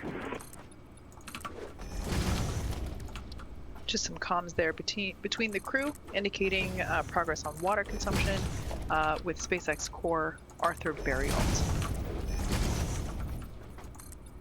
The next burn that Dragon will execute, which is based on what our orbital data shows us, is called the boost burn, and it'll raise Dragon's orbit until its orbit reaches an altitude just 10 kilometers lower than that of the space station, followed soon after by the close coelliptic burn to place Dragon on an orbit roughly coelliptic with the space station. I don't know. This means the crew will be about 10 kilometers lower than the station during their entire orbit around Zoop. Earth. The fourth maneuver is the transfer burn, where we're raising Dragon's apogee, or the highest point of its orbit, to just 2.5 kilometers below station. And we round everything out with a final coelliptic burn once again to maintain a constant orbit beneath station. Zoop it. This time just 2.5 kilometers below. Then we'll get into the approach initiation and final stages of Dragon's rendezvous with the space station. This is also when we will start integrated operations between the Dragon control team here in Mission Control and Hawthorne. Zoop is part of Update 5, Maverick. The teams will transition to integrated operations roughly 45 minutes prior to approach initiation. During the approach, SpaceX flight controllers will work in tandem with the NASA team in Houston to activate and test out a number of systems on Dragon, including bidirectional communications with the station using C2V2 system, which stands for Common Communications for Visiting Vehicles, and sets up a data stream from Dragon to the station, giving another path for Dragon telemetry to come to the ground and giving an additional command capability to astronauts aboard the station. They also maneuver Dragon to the proper attitude and initialize the navigation sensors used to the methodical approach to station. And you did it again.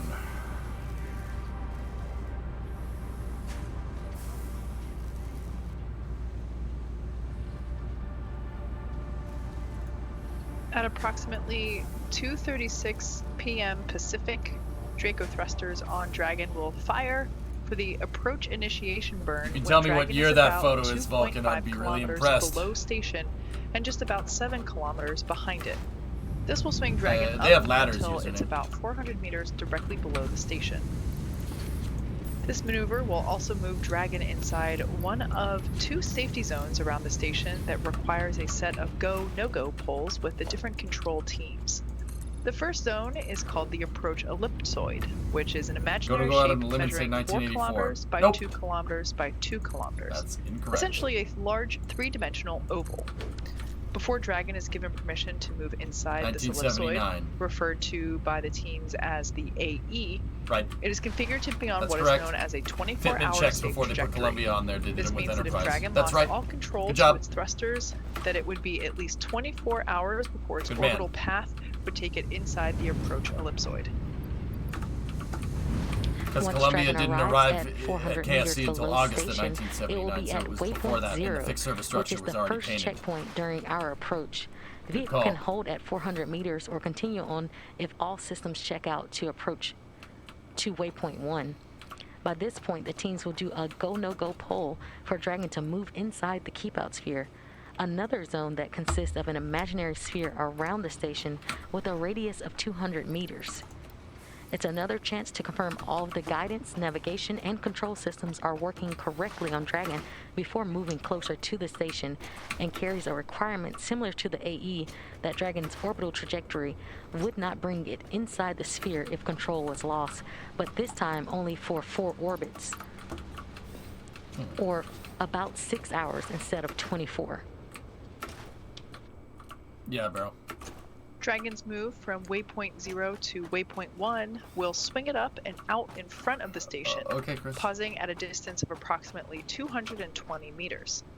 At this point, night. it'll be on what we call the docking axis, which essentially means that it's directly in front of the docking port.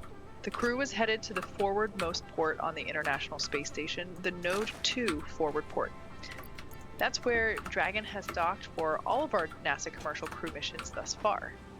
Harmony, or Node 2, is where both of the international docking adapters are located. These were installed for new commercial spacecraft flights and any other future spacecraft that also use the international docking standard. Once Dragon is only 20 meters away at waypoint 2, the spacecraft focuses on aligning its docking system with the docking adapter. Dragon will then fly in and make contact with the docking adapter, giving us what we call soft capture. The soft capture ring then retracts until sensors indicate it's time for hooks to drive in place to give us a hard capture and firmly secure Dragon to the station. Then it's time for leak checks and hatch opening, which is currently timeline to come about an hour and 40 minutes after docking.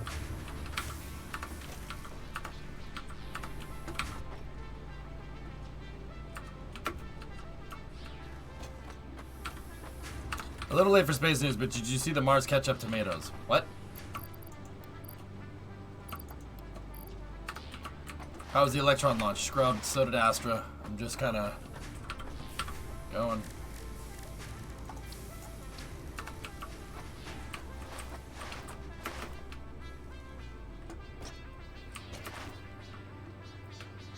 Look at shot of Raja. Raja's just chilling.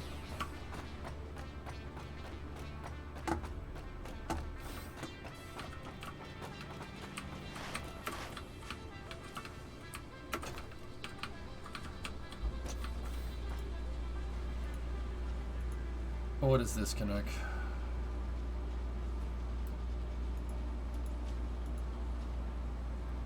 What? Oh, that's kind of cool. Sweet. What is this? Oh, yeah. Oh, not bad, Flankin. Yeah. Nice.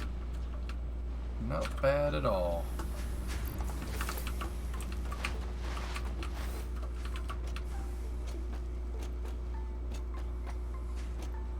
I can see the link, Canuck, yeah. Ugh.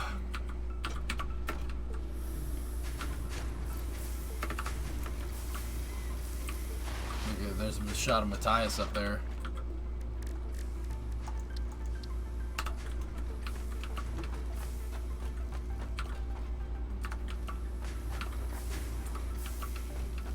What are we doing tonight?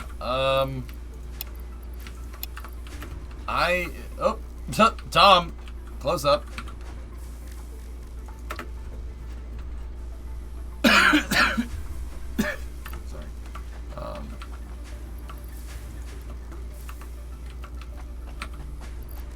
I am just working on my factory.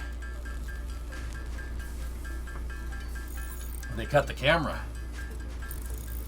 That's kind of normal. Teacher's handover. Is it?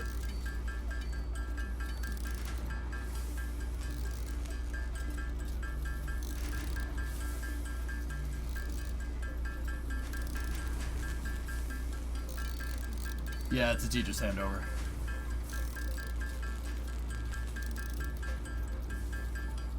How come Elon is not blaming stuff on COVID?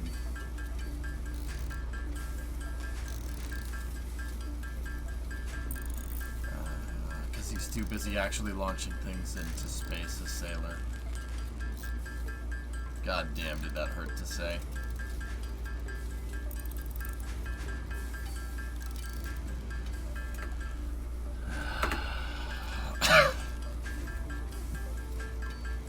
I mean, I'm all on board for veggies fruit being engineered for Martian soil. I'm with you on that one.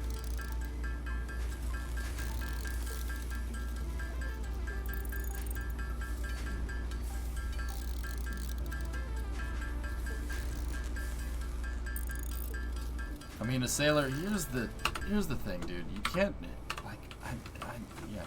I don't like blaming things on. Even if that is actually what's wrong, I don't like blaming anybody for anything, anywhere. Because it's really easy to fall into a habit of just blaming everybody for your problems. I don't like doing that, and I don't like making excuses like that either. It's not good. It's not a good look. I'm telling you.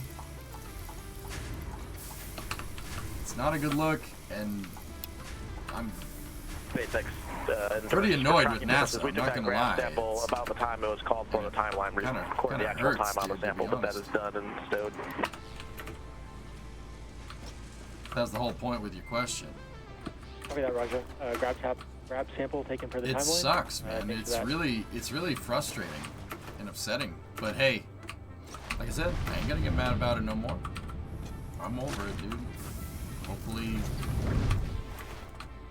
you know, NASA, when the higher-ups at NASA were interviewed today, they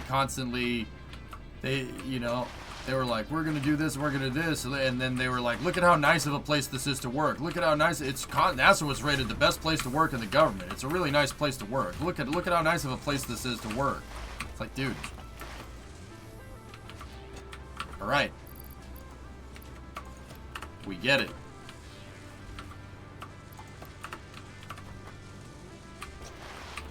Blaming things you can't control isn't productive. Correct. Yeah, that's why, as Sailor, that's why I don't like it. I'm not really too incredibly happy with NASA right now, but it's okay. Don't get me wrong, I'm not like abandoned hope or anything. It pissed me off how many excuses they made.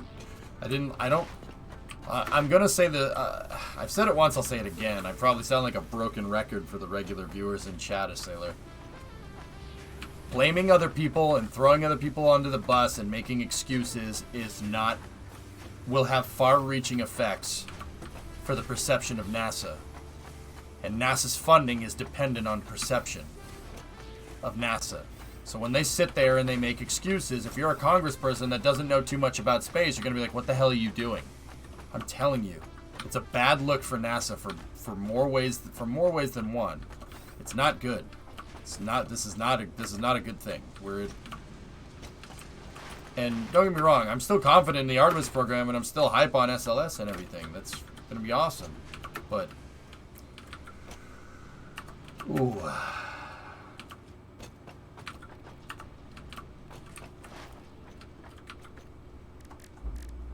Yeah, Bram, I'm with you.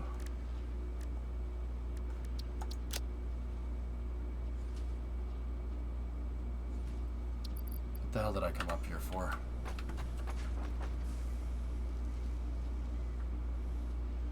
I don't know. I forgot what.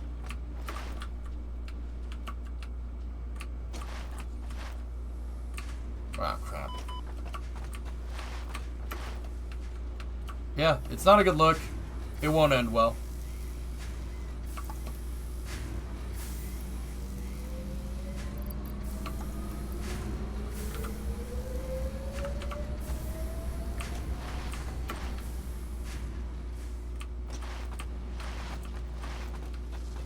It's a little more complicated than that, TJ, but yes. Yeah, Maverick, I know. I mean, government skepticism aside,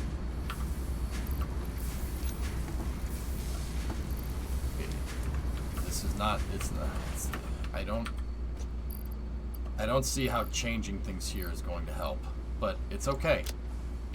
Like I said,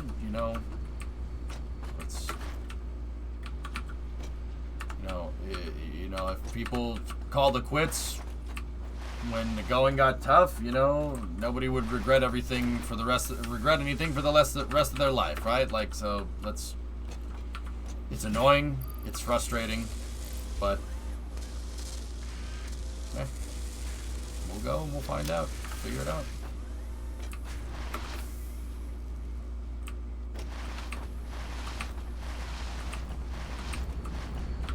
Yeah, Jacobs, yeah.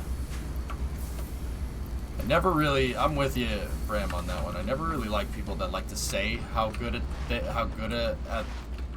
they are at one thing. Like, look at how good I am at doing this. Look at how good I am at building factories. Look at how good all this factory stuff looks. Do you ever hear me say crap like that? Look at this. Look at it. It's all nice and neat. No. How I say it is I like going the extra mile to make it look good. And Arthur and Durham, so I can keep it clear. So I can keep a clear head. That's why I build like this. I never tout it as like, look at how I build things. Don't I build things so nice? Are you proud of me, Dad? Like, fuck you. Shut the fuck up. I don't give a shit how fucking nice it is to work there. Talk to me about the rocket that you delayed. Oh wait, you can't because you delayed it, you bum. No, sorry, that was out of line. Would you just look at it?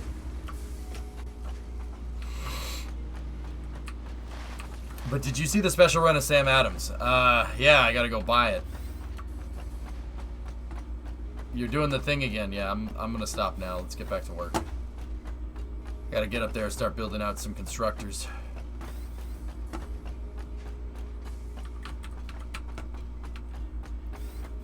And yeah, no, you know the other thing bad that happened yesterday? Me being an irresponsible person on stream. I straight up yelled and got really pissed off. I can't do that. I shouldn't do that on stream. I should be able to handle myself. I'm 33 years old. It's kind of pathetic that I couldn't. Just on a side note.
I'm fine, whatever. It's just late at night, it's very easy to get cranky.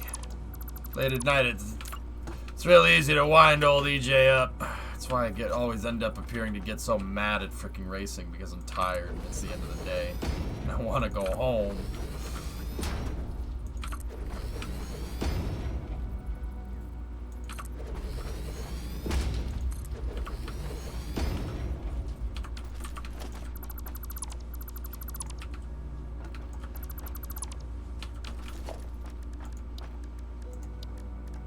This is the third rotational crew to fly on a commercial spacecraft, and they bring a diverse set of experiences to today's flight.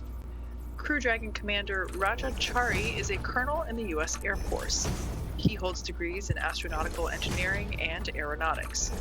Chari is also a combat veteran, having flown the F-15E aircraft during Operation Iraqi Freedom and deployments in the Korean Peninsula. Cool. As a test pilot, he has accumulated more than 2,500 hours of flight time in various military aircraft. I'm Raja Chari, the commander of the NASA SpaceX Crew 3 mission to the International Space Station. I was born in Milwaukee, Wisconsin, but moved within a week to Cedar Falls, Iowa. My dad had come to the United States to get his master's degree where he met my mom. He got a job at John Deere, and that's why they moved to Iowa. One of the Based biggest in things tractor my pill. Iowa upbringing is sort of that inherent community strength and the interest people had in everyone else succeeding and having a tight-knit community. I think I first became interested in flying at a pretty young age. My mom has pictures of me from back as a kindergartner being really interested in space flight. And I think as I got into junior high, the idea of going to the Air Force or flying became very appealing to me as well. And so astronautical engineering was a great way to be involved in the engineering for space. So at the Air Force Academy, there's all kinds of different engineering paths. You have the opportunity to continue on and do graduate school programs. It allowed me to go on and get a graduate degree at MIT, and it was a wonderful opportunity to take it to the next level. One path is pilot training in my life, and another path is to continue this engineering. I found I really liked engineering a lot more than I thought I would. And then a friend of mine had started talking about test pilot school, in which I realized, like, oh, that's actually a combination of both of these things.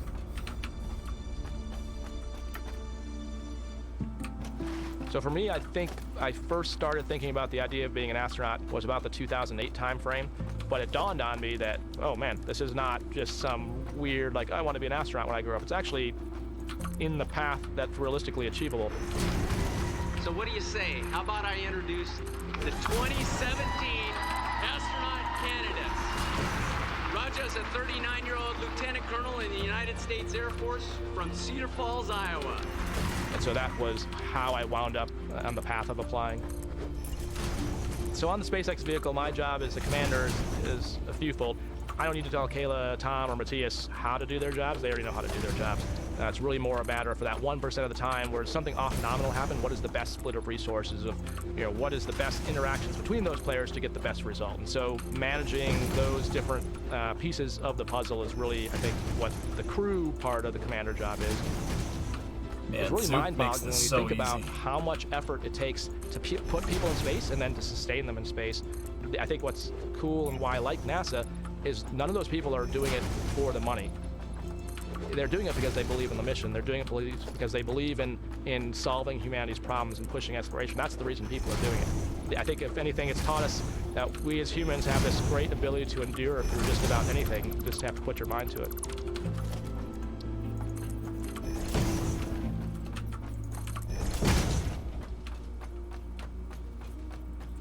Pilot Tom Marshburn is suiting up for his third spaceflight. He previously flew on the Space Shuttle Endeavour in STS-127 and on the Russian Soyuz in Expeditions 34 and 35. While helping assemble the International Space Station on STS-127, Marshburn performed 3 spacewalks totaling almost 19 hours. The North Carolina native holds degrees in physics and medicine. My name is Tom Marshburn. I'm the pilot of NASA's SpaceX Crew 3 mission to the International Space Station. I'm not quite sure why spaceflight grabbed me the way it did. It found me, really, more than me deciding to become fascinated with it. There's something about leaving everything we know behind, everything, not just our friends or family or home, but even the planet, going to places that we knew almost nothing about at the time I was reading about it. And understanding how somebody could change. So it was almost like going up into heaven or something and coming back. That was just infinitely Any spacewalkers in the chat? I have 3 brothers and 3 sisters. 5 of them had decided to become doctors. So the one thing I knew I was never going to be was a doctor, because I didn't want to be just like them. But while I was in graduate school in engineering physics, I realized that everybody I was hanging out with, everybody I enjoyed being with, were either medical students or doctors. Maybe medicine's something for me. And it turned out I loved it. Got so immersed with it that I actually forgot about space for a few years. Began to practice after that in Toledo, Ohio, where they had a life flight program. And that's where I did my residency for emergency medicine. I wanted to fly. And so I applied for the first class of what was then the Space Medicine Fellowship. And in '93, I showed up at NASA. I was all starry-eyed, excited, and ready to start learning about space medicine. I got to know the patients. I got to know the astronauts and the pilots that I would be working with later. And that was an enormous amount of fun. One of my first jobs then as a flight surgeon was to get shipped out to Russia to support the Phase 1 program, which is when we took NASA astronauts, put them on the Mir space station so that we could learn about long-duration spaceflight before we started sending astronauts to the International Space Station. There's something about working at Johnson Space Center, I think, that if anybody had ever considered flying in space or wanting to, when you show up and you see the incredible things that everybody's doing, it's hard not to get the bug to want to apply and become an astronaut.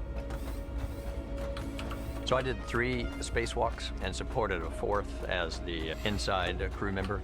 The main goal for us was to take these batteries, each weighing about 200, 250 pounds, and move them from the robotic arm that was holding them from the space shuttle and move them onto the space station. This had not been done before, so it's very thrilling. The long-duration mission is quite a bit different from the shuttle mission. You really feel like you've become a resident of space, a resident of zero-G, and you start to feel like you're getting an idea of how this works. I'm looking forward more to flying with 3 people that haven't flown in space before. This is a very unique crew. They are incredibly operationally savvy already.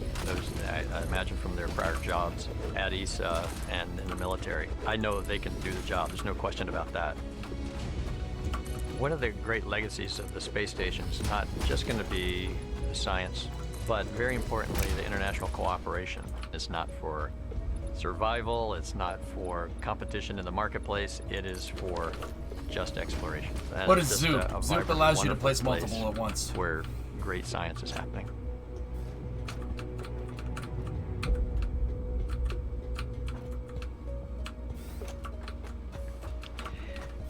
Mission Specialist Kayla Baron is about to make her first trip to space. It's also the first time Kayla ever saw a launch in person.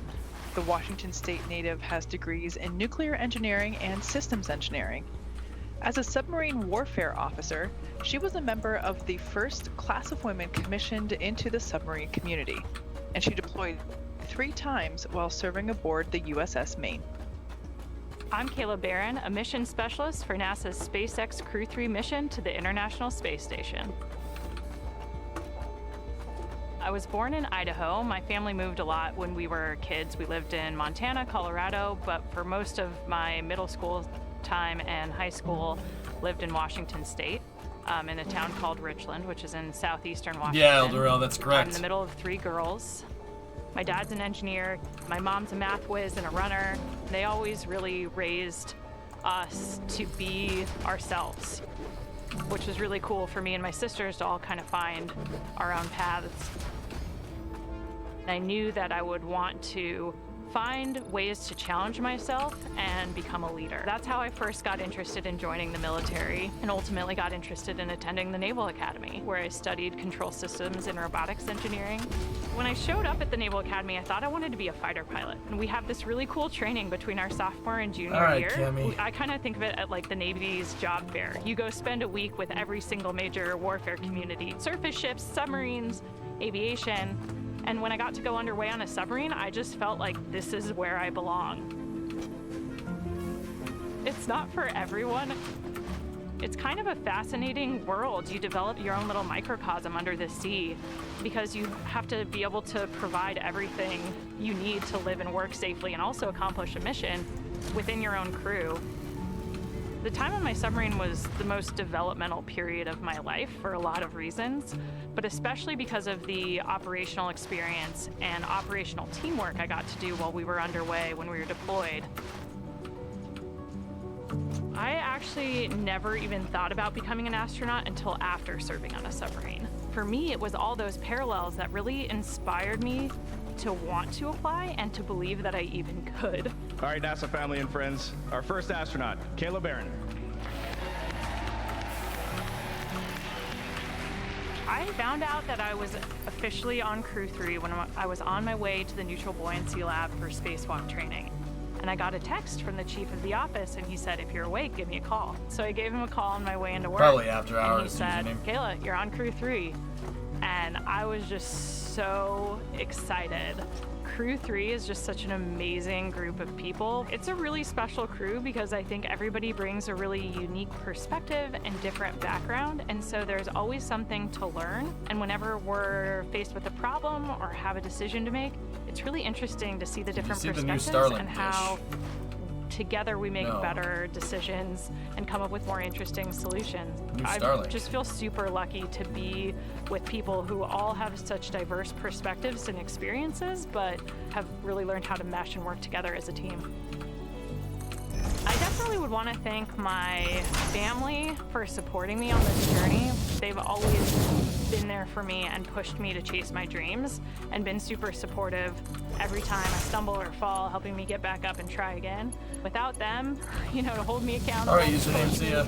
I definitely wouldn't be standing It's a here square, today. and it's now on Starlink.com. Oh, geez.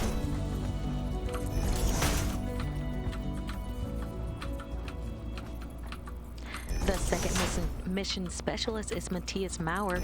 He too will be making his debut spaceflight. He will be the second European astronaut to fly on a Crew Dragon. Maurer is from St. Wendel, Germany, and is a doctor of material science engineering. He is the inventor of more than 10 patent applications and joined the European Astronaut Corps in 2015. Maurer has spent 16 days underwater during the NASA Extreme Environment Mission Operations Challenge and has trained Chief, in what's sea going on? survival training off the coast of China. I'm ESA astronaut Matthias Maurer. I will be mission specialist on the NASA SpaceX Crew 3 mission to the International Space Station. I was born in Germany. I grew up there, and for the first 20 years I actually stayed in the more or less the same area. I was an ambulance driver for almost 2 years, and I also financed my studies later on by working on the weekend. I studied 2 years in Germany, material science. Then I went for a year to the UK, studied there material science, and discovered how much you can learn while being in a different country. That was a huge inspiration for me, and I decided to keep on learning more languages and continue in different countries. In 2008, ESA started the call for new astronauts. Out of 8,500 applicants, only 10 candidates passed all the tests and were considered suitable for astronauts. I was one of them. I was always fascinated by space. And what does an astronaut actually do? So an astronaut works with a lot of engineering stuff. We do science in space. We work in international teams. And the adventure that we are able to live as astronauts in a combination of these 4 facts: engineering on the edge of what is possible, science, international teams, and adventure that's only possible as an astronaut. I think Crew 3 is a kind of a rookie crew with only one experienced spaceflyer, Tom. But on the other hand, I don't feel like that we are rookies at all. Raja has a huge background in flying. Kayla, she has a huge background in working in a very difficult and highly technical environment. I don't consider both of them rookies. I believe we are an extremely good team, and after a few days in space, I think we will be there and it will be our environment. Once we arrive on the International Space Station, we will run a lot of experiments. My focus will be lots of experiments in the material science domain. The name of my mission is Cosmic Kiss. It's a declaration of love to space, and especially to the 2 only oases that we have in space, our beautiful planet Earth and the International Space Station. The patch is inspired by Guides of Nebra. It's a 4,000-year-old disk that was found in Germany. And it shows to me that people already 4,000 years ago watched the night sky and were fascinated with the universe. And they probably asked the same questions that we ask ourselves. How did the universe start? How did life come to our planet Earth? Is there life? What are we watching in the picture-in-picture? This is NASA's Crew 2 or Crew 3 coverage. We're watching in Russia, in Canada, it's live coverage in of the Japan, Dragon mission, SpaceX Dragon mission that just launched with four people on board. This is the part where they talk about themselves. This is a to arrive at that point that I'm today. I will be thinking of you when I fly like to the background space, of the crew. and, Matthias I Maurer say right there is all my one of love to the you down on the ground. astronauts on board. He's a European astronaut from Germany. They just got done doing all the crew bios, but in terms of what's going on really with the mission actual right now, the crew launched a couple hours ago. They are currently coasting until they get into the proper phasing to get to the ISS. They should hit the ISS sometime tomorrow around 7 p.m. Eastern Time. Matthias will be the 600th. If you notice, there are 4 members. Tom Marshburn will not be counted because he's been to space before. But as the newer first-time flyers, they are the 599th, Hey, 600th, XCC missed out on and watching the launch. Unfortunately, he 601 was too busy at human work. beings It to go to happens. space.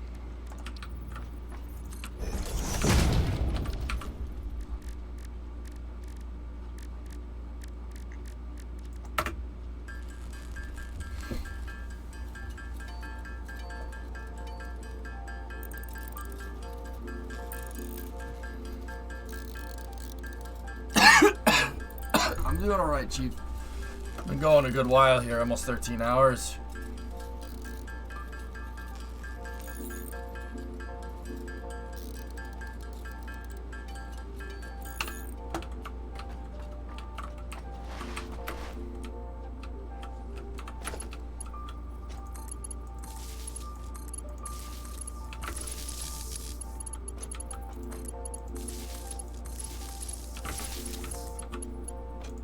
You're currently seeing live views inside the Dragon capsule. Yeah, there's a live view inside the capsule. The astronauts are over there looking out the window. See them? Here, I'll bring it up on the full screen. Take a look. Yeah, see? That's a live shot inside of a spacecraft that's flying around right now. See? They're looking out the window because the view must be pretty coggers.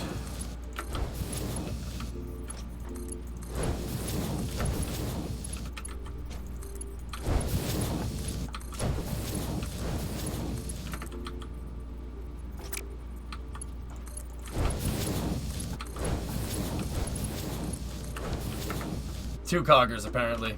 Yeah, asymmetric. It's pretty neat, right? Not every day you get to see a spacecraft, a live view of a spacecraft being beamed right onto your computer, right? Like, that's pretty damn cool. I don't hate that.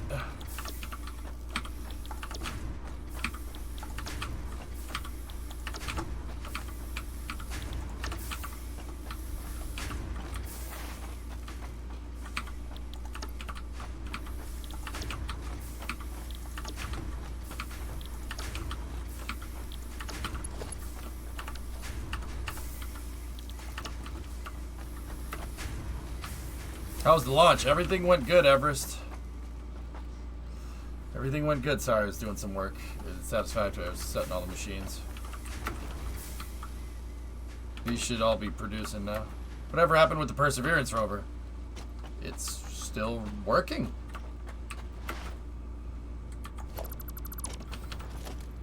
Yeah, it's just doing its thing. There's my steel mill. My steel mill down there is powering or sending out ingots for those machines. See the ingots going through the machines? Yeah, they're getting ready to fly the helicopter again. Because remember, they did a helicopter on Mars. You remember that?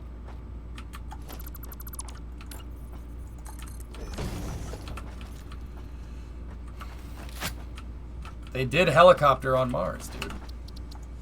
Did helicopter on Mars. That's a shot of Houston. You know, Houston, we have a problem. That's what you're looking at. And right when I finished saying that sentence, they split it to Houston on the left side and MCCX, or SpaceX Mission Control, in Hawthorne, California. Actually, right near LAX. They're down the street from LAX. If you're from Los Angeles, yeah, there's a Mission Control Center for SpaceX, not that far away.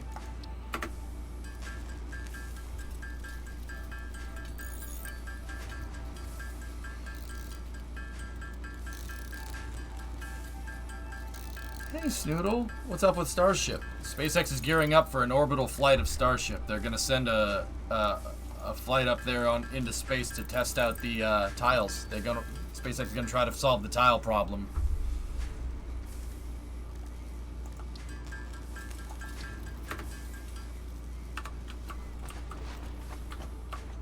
Yeah, they stopped doing the hops. And if you're just joining us, this is a live mission coverage of Crew 3 on its way to the International Space Station. And we want to hear from you. Be sure to use the hashtag #AskNASA to ask NASA to ask questions to us. Shaniqua is the PAO that's talking right now. It sounds like she's not used to working the graveyard shift. She's like, I'm tired. She's like, ask. Damn it! The question is, how many hours of sleep do astronauts get during their journey to the ISS? It's got to be one big one hop. Indeed.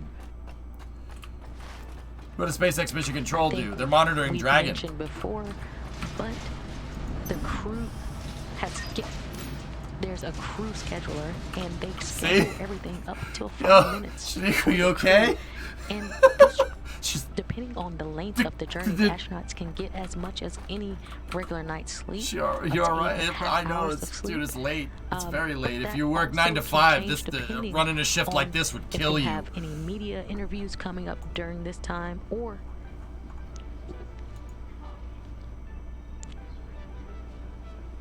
they have scheduled sleep periods, and usually that's scheduled up for 8 to 8.5 hours.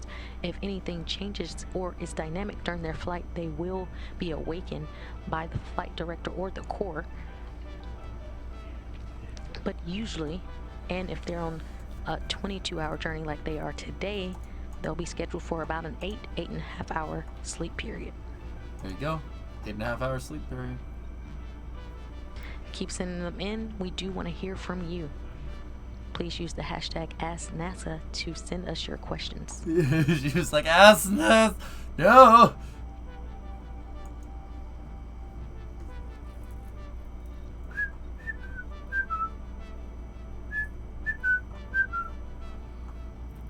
Please stop asking questions.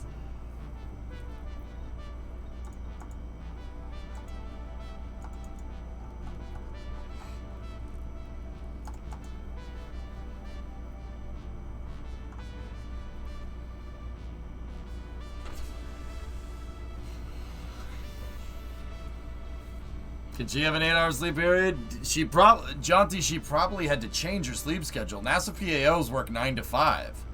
It's a 9 to 5 shift. Except when there's missions. And then your shift changes from 9 a.m. to 5 p.m. to 9 p.m. to 5 a.m. So, yeah, it kind of... I'm going to wait before we get that. Wow. Blue. Go for the coffee cup, indeed. Yeah.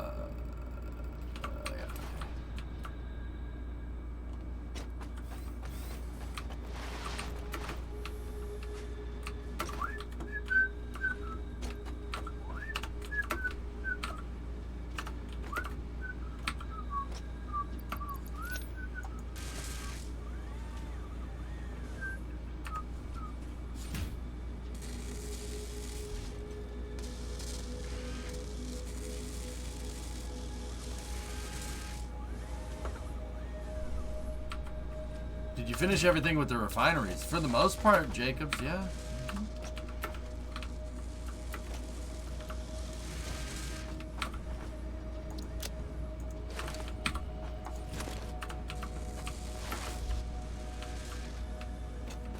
I mean, they still can be expanded if need be, but yeah, I haven't, I got the loops in, and the, see, rubber and plastic comes in over there. Speaking.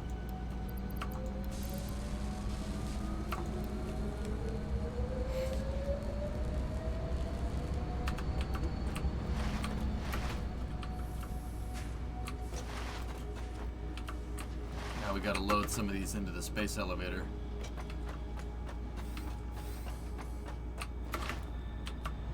We gotta load some of these into the space elevator to unlock the next tier, but I don't think we're gonna unlock it now. We've still got a lot of parts to make.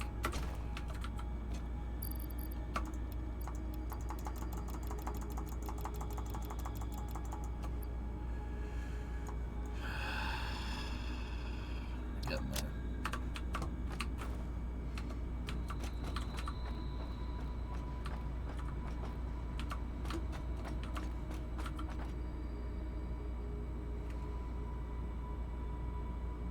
Yeah, it's gonna be a second.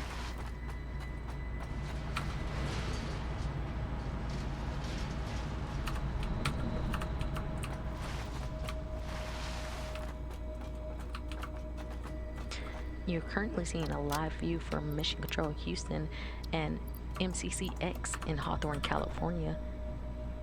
Currently, the Orbit 1 team is on console in Mission Control Houston, being led by Scott Stover.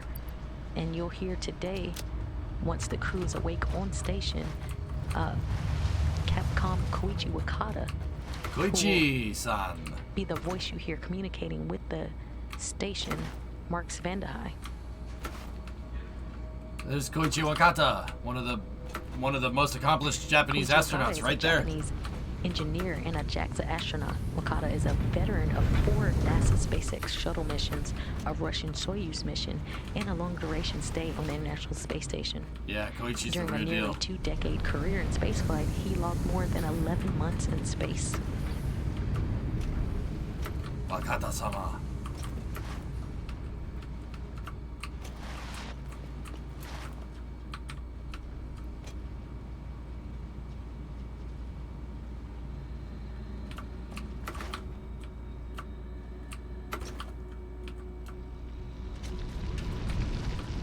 The NASA SpaceX shuttle, my favorite. You noticed that too, huh?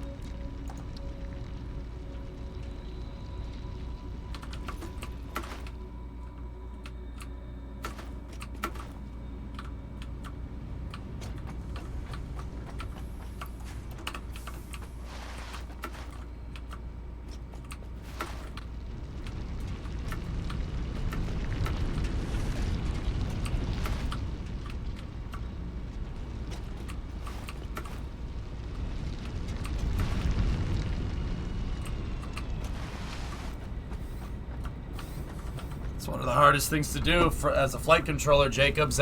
So I'm told, you know. Can you imagine being the flight controller shift? That was the shift before they landed on the moon.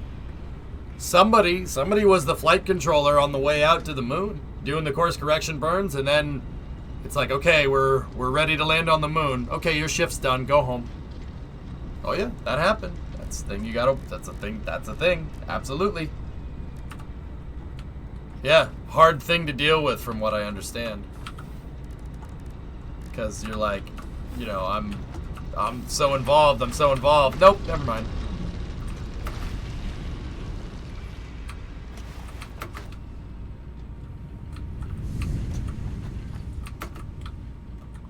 Imagine sleeping the day before is very difficult. Yeah, I mean, anytime you're doing such a big coordinated team effort like this, Foreigner, I would assume so, yeah. Absolutely. I think that's a pretty smart thing to say.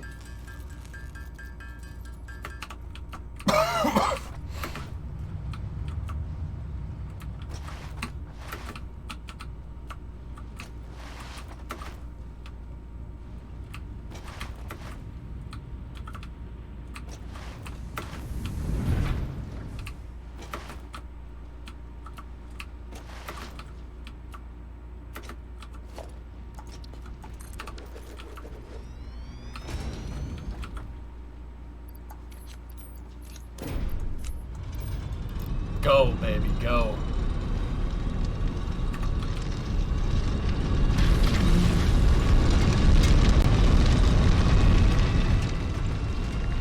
Ready? Zip, zip, zip, zip, zip, zip, zip, zip, zip, zip, zip, zip, zip, zip, zip, zip, zip, zip, zip, zip.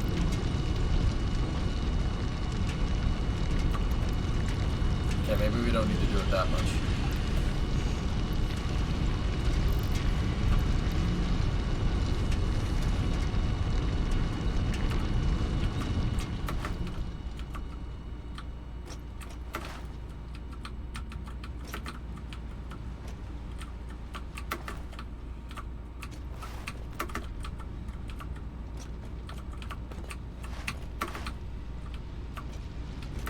Yeah, Eldorado, right?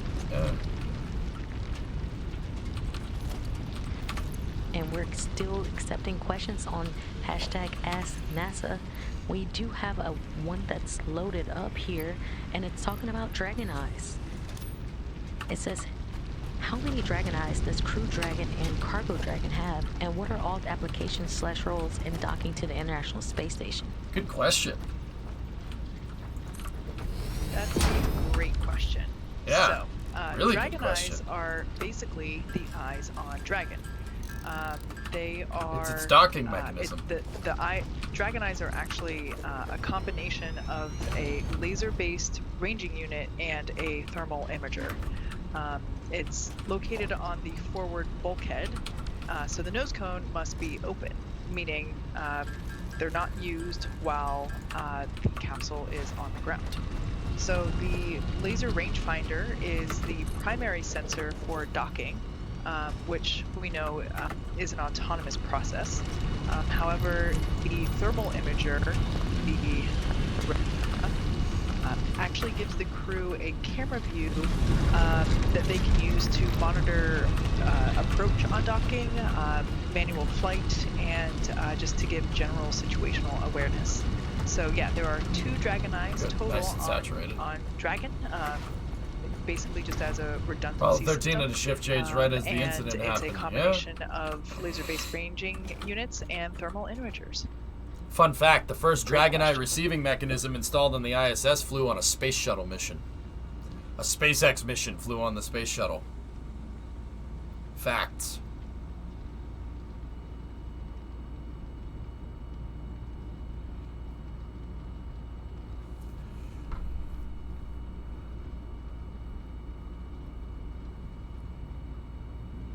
Yeah, Jacobs, yeah. My cousin's a firefighter, dude.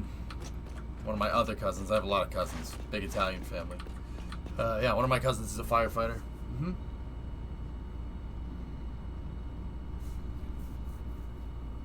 Yep.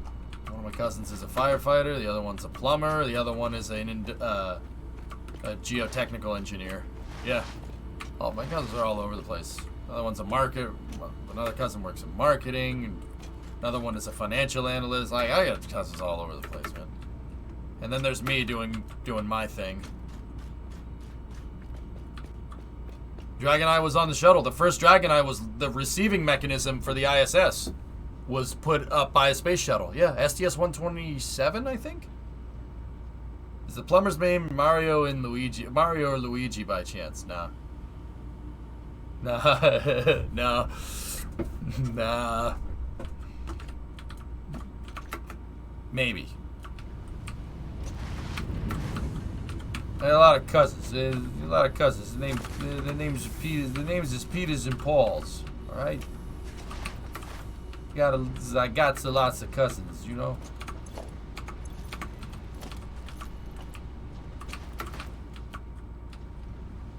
I have the coolest job. That's what they all say. They all say that. I don't know. Yeah, I guess. I don't know.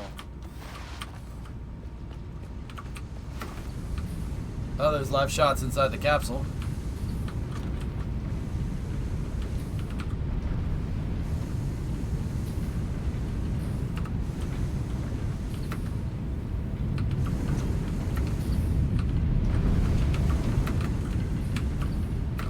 You're currently seeing live views inside the cabin for Dragon, as Crew 3 seems to be floating around.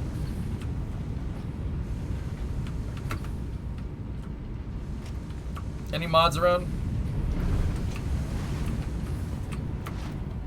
Put a space between the dot and the org, foreigner. Yeah, I have a link. I have link perms in here, but I have Synergy open, so I can't do a permit because the chat's on another computer. Because this game needs the mouse and cursor. So long story short, I can't give you link perms, and if it's just me and you guys right now, yeah, just do Apollo in real time space.org. Yeah, there you go. Thanks, brother. Yeah.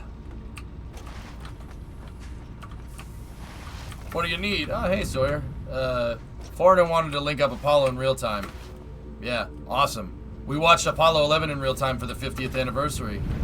Yeah, okay, engine stop. Houston, Tranquility Base here. The Eagle has landed. Roger, Tranquility, we copy on the ground. I've talked to that guy, you know, foreigner. The guy that said, Roger, Tranquility, copy on the ground. There's a couple guys down here turning blue. We're breathing again. That guy? That's Charlie Duke. Shook that guy's hand, man. Played Kerbal with him, too. For what it's worth. This is the SpaceX Dragon Eye, right? That's just a picture of the shuttle. Roger, Tranquility. Copy on the ground. And then he walked on the moon on Apollo 16. Yep.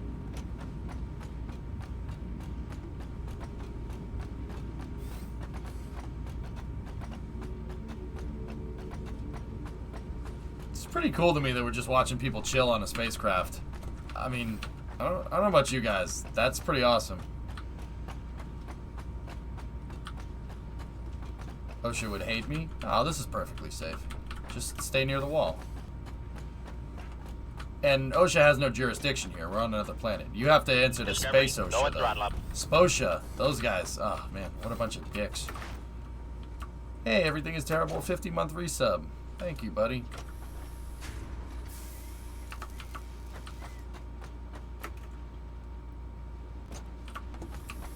Alright, everything is looking good up here. Some of these machines should be a little bit more saturated than others, so that one should be all full. Kind of have to wait for the machines to saturate out, but... Space OSHA. Yeah, it's ran by a guy named Sammy Sposha. He's a real dick. Don't tell him I said that, though. He might say that, you know, it's hazardous to my health to insult him.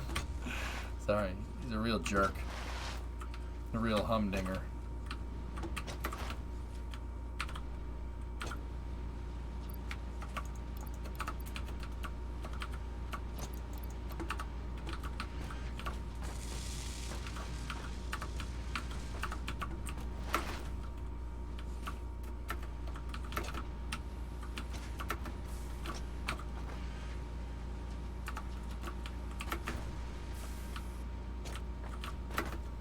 Love how they all keep going to the window. Dude, I'm with you.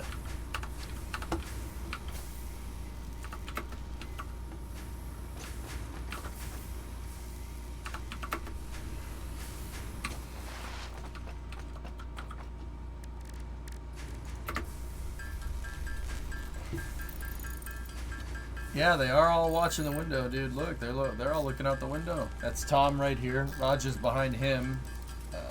Oh, there's another camera. Yeah, they're looking out the window. I mean, I'd be looking out the window. I'm not gonna lie. I would be doing that. If you wonder where everybody else is, like, there's a bunch of space down underneath the seats. Because, I mean, when they walked into the capsule, the seats were folded down. But when they're in space, the seats actually fold up. So, you know, you're sitting upright. The seats actually pivot. When they're in the upright position, there's a lot of space underneath the capsule. Like, or not underneath the capsule, underneath the seats. You see Tom, he's a pilot on Dragon Endurance right there. There's a lot of space. So if you can't, there's 4 of them, but you can't see where. You only see like 2 in this picture. This is because they're down there. There's a ton of space down there. And if you're wondering, the toilet's on the ceiling. Well, kind of. It's more by the feet, Matthias's feet over on the far left. It's above the hatch. See the hatch on the far left of the screen? The head is behind this screen right here. There's the forward hatch, which goes to the space station, which is up there directly behind these screens. And then on the other side of the Dragon capsule, so right here, the toilet. There's the forward hatch, there's the side hatch, and then right there is the toilet. Don't ask me why or how I know that. I know people that know about toilets. My cousin's a plumber, okay? Jeez. Yeah, toilet's literally on the ceiling. It's over by, that's Tom's feet. It's over by there, yeah. It's right next to the front door. What? You welcome people in, you welcome the aliens in, and then you ask, hey, do you need to use the bathroom? That's a perfectly normal thing to do. As you can see, we're continuing to get live views inside the cabin of Crew 3. They are clearly experiencing microgravity in the free flight of yes. this portion of the mission. Yeah, yes, they are. Great views of the crew members' socks. We're continuing to take your questions. Great view of the hashtag crew members' on social media. Socks. The next one coming to us about water on station. Does water need to be brought to the station, or is there a static amount that gets continuously recycled? They recycle about 90%. That's a great question, Kate. Some of it, man, yes, they don't dump it overboard. They dump it into non-reusable supply craft. On cargo resupply ships. Usually every 3 to 6 months, depending. But we do have what's part of the life support systems that are functioning on the station, and return and recycles about 90% of the water that we do send to station. Yeah, right. PO's really on the camera. It sucks. They just appear to be floating. Shaniqua Vereen is on console at Houston, Sawyer, and you can tell that she's not a night owl. She's like, I don't do the... Okay, start over. They're actually doing this. Like, you could tell that, she's ain't a night owl. Because, you know, the PAO shifts are like 9 to 5, and they're like, all of a sudden, they're like, hey, here, work 5 to 9. It's like, what? I thought it was funny.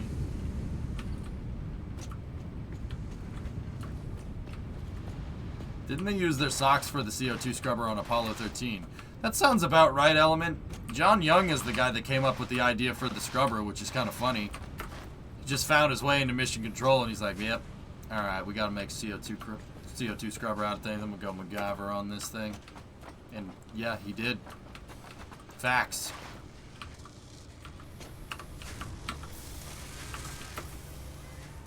Yeah, that actually happened. That's honestly a true story. It's pretty funny. Yeah, Naz, man, if I could, I would bring her coffee. I'd be like, yeah, trust me, I'm with you. I'm with you. I get it. This fucking sucks, you know.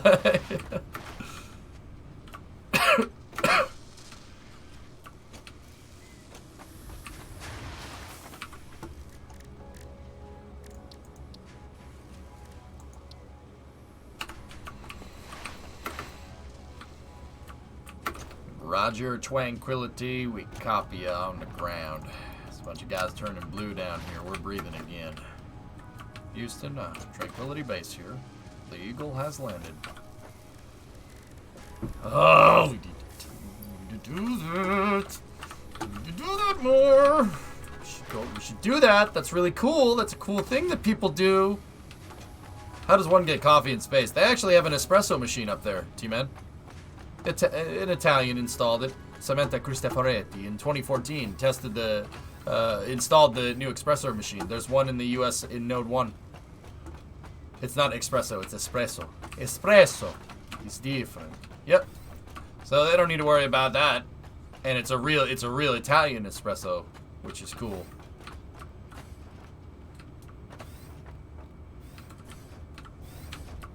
Yep.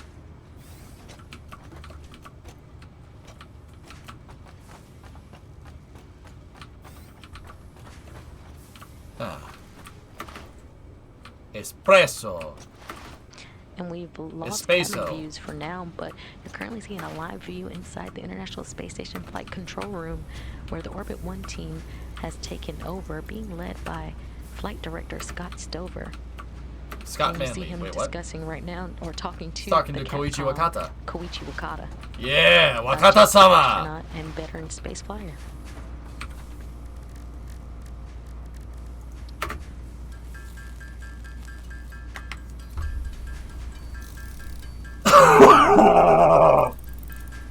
Sorry.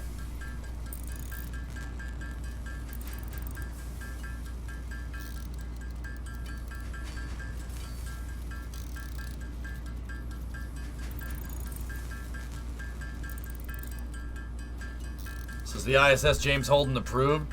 I wouldn't let Holden anywhere near the ISS Infinity. You know why? Anything that James Holden gets close to, explodes. Alright? Nah, he can just stay over there. Like, not near the station. We don't need that. Anything that guy gets near, oh, I'm trying to save this thing. Boom! It blows up. Oh, I couldn't save it. Bro, get the hell away from my space station, man. No! Bad! Oh my god. Sorry.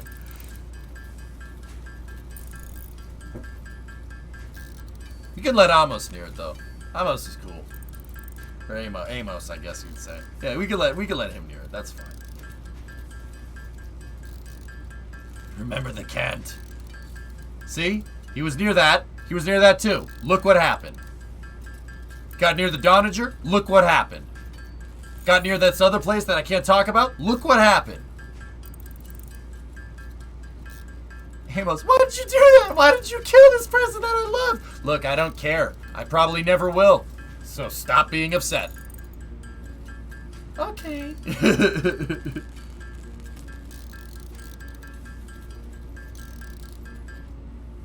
Naomi's confused. She's just confused, alright? You're just confused. You don't know what you want. Okay? Can I go near the ISS then? No.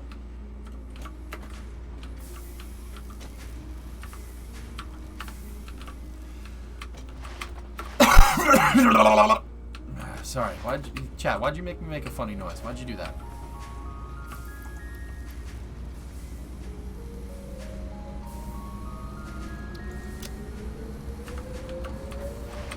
AP's like, I'm not sorry. I'm not sorry, mate.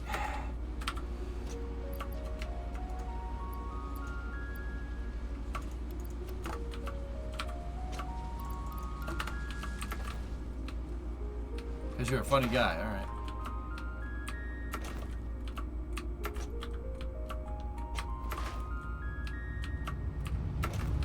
Naomi Nagata would be welcome aboard. She'd fix it with a box of foil and a pack of chewing gum. Yeah, and then she'd proceed to complain to everybody else about how she had to do that for the next 3 episodes.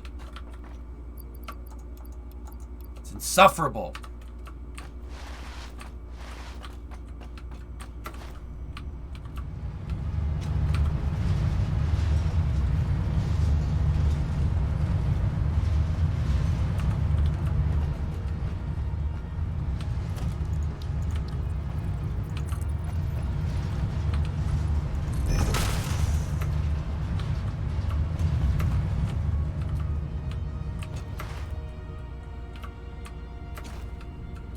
Sawyer, any word on if Astra is going to fly tonight, or...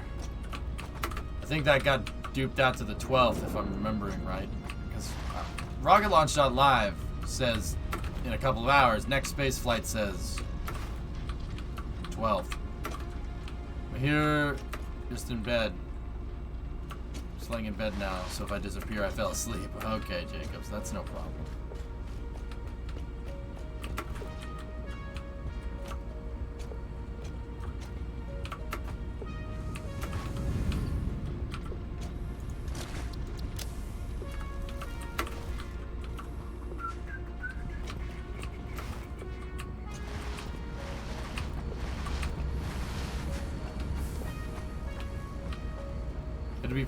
It'll be fine. Fred Johnson built it. Nice. So how's the new update looking? I'm yet to give it a go. It's looking good, man. Very good.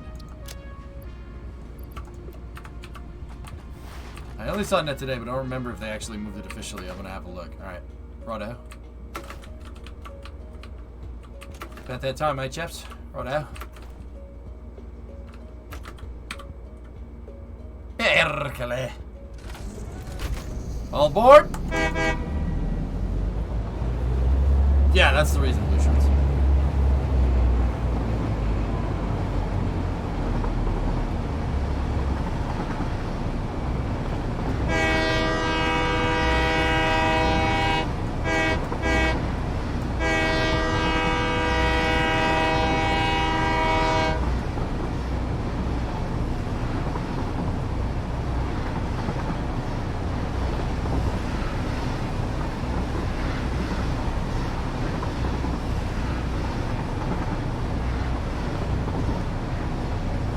Derail the train? Do I look like I would derail a train? You know what? Don't answer that. 23 hours from now is what I'm seeing. Roger, Tranquility. Copy out of the scrub.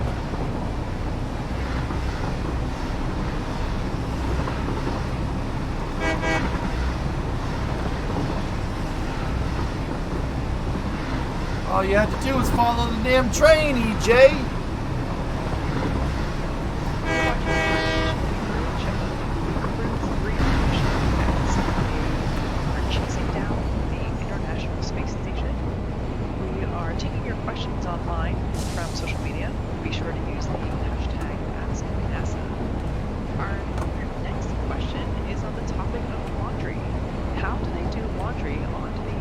International Space Station.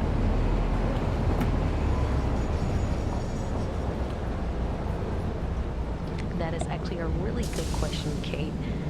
You actually don't do laundry in space.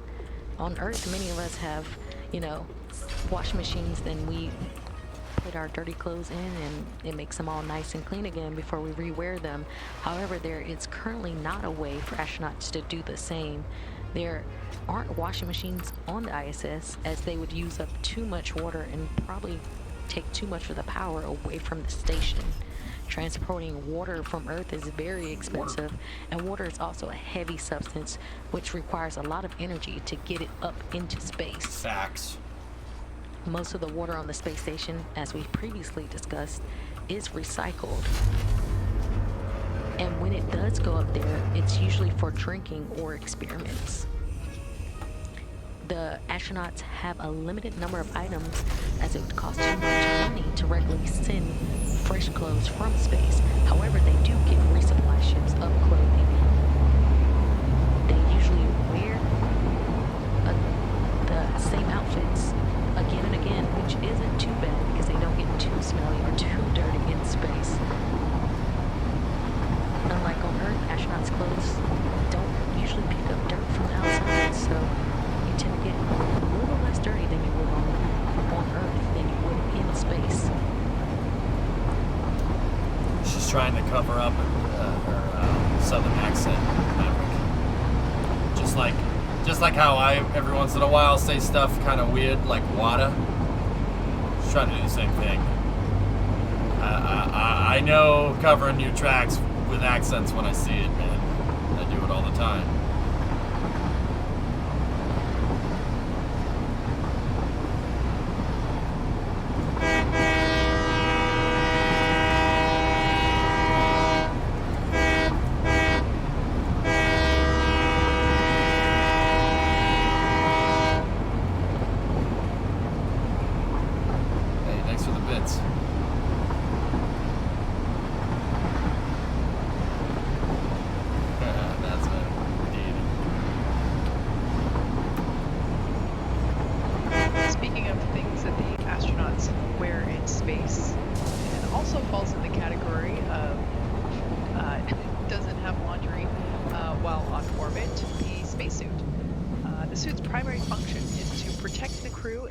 Of a cabin depressurization. If that were to occur, the suit would inflate to provide a habitable environment long enough for the crew to return home. Yep. The flame-resistant materials on the outer layer also protect the crew in the event of a fire. The suit is a single-piece custom-tailored suit. This means that the helmet, gloves, and boots all remain attached. Just use your accent, don't try and hide it. The helmet is made from 3D printed nylon and has a visor that pivots Something open. like that, Chief, right? The quick disconnect, or QD, is on the right thigh, and it mates to an umbilical on the seat. We saw this during crew suit up, if you tuned into that part of the mission today. This QD in the umbilical provides air for ventilation, as well as a combination of oxygen and nitrox, oxygen and nitrogen, or nitrox, for Kate pressurization. ain't doing too well either, Sawyer. And allows for the electronics to be connected from a single location on the suit. A tubing network inside the suit delivers air to the neck and limbs to keep the crew Quick disconnect cool for the suit while wearing the suit. The suit's communication systems consists of helmet-mounted microphones and in-ear speakers. Fun fact, it takes less than 15 minutes to put on the suit. I'm having fun. And even less time to take it off. This is an intravehicular activity, or IVA suit, designed for use inside Dragon. When the astronauts move onto the International Space Station, the suits will actually stay on board Dragon. The astronauts will then use NASA's extravehicular activity, or EVA suits, when they perform spacewalks outside of the International Space Station.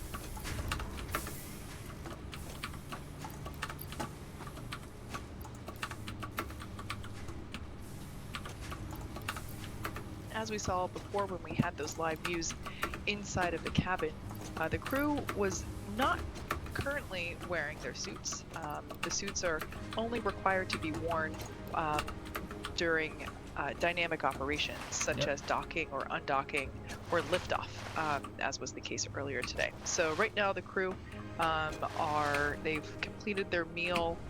They will have another crew meal my leg later on this evening around 12:30 a.m. Pacific time. So it would be a much faster way to get up there. Between now and then, they'll actually have 2 more burns of the Dragon capsule. The boost burn, which is slated that to means occur, I would have to buy some aluminum tubes. around, I have to tell you what the PM frick you can Pacific, do with an as well aluminum as the tube. close burn just after midnight Pacific time. So again, the crew is out of their suits, Dutch guy. and they will remain there. The suits will remain off for a little while. Bars of steel.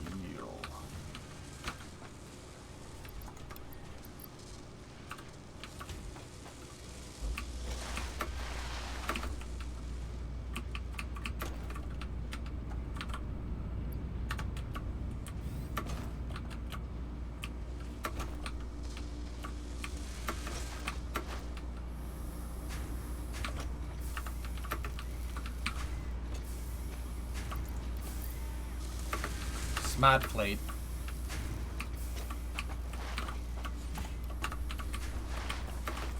No. That's a scam.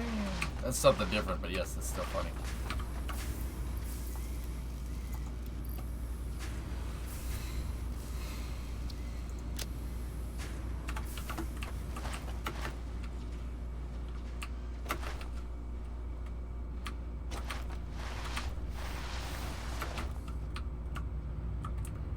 Yep, everything seems okay, Dutch guy. Yeah, been tracking this launch from the beginning. Yeah, everything seems pretty good.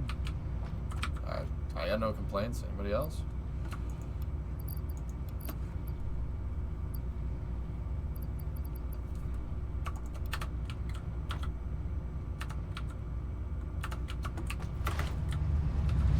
All right, Everest. See you, buddy.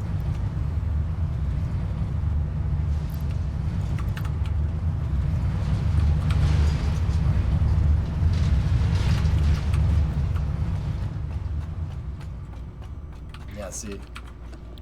And we're still taking your questions following the hashtag AskNASA. We do have one geared up, and I think it will go over to Kate at SpaceX. They want to know about the seat. What are the seats that the crew sit in on Crew Dragon made of? That's a great question. For the most part, the seats are made of carbon fiber.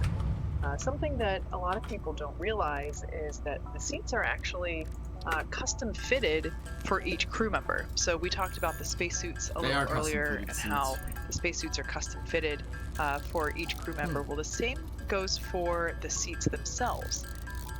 Not necessarily from the sense that the seat is molded to the crew member, but rather the different elements of the seat, such as the bucket where they sit, or the length of the armrest, or the length of the footrest, are all sized appropriately for each crew member. So you can basically think of it as those 3 elements of the seat come in small, medium, and large.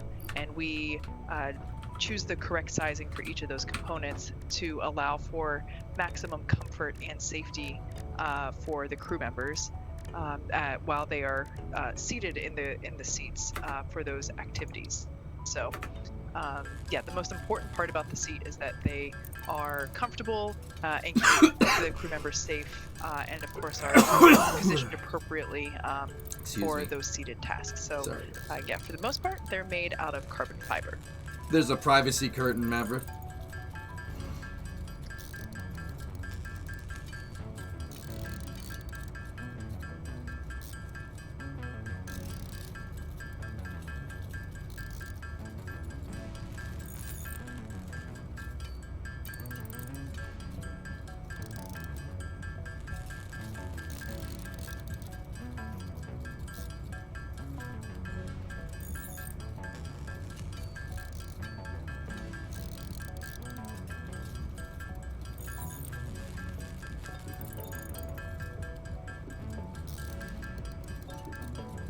Engage macros.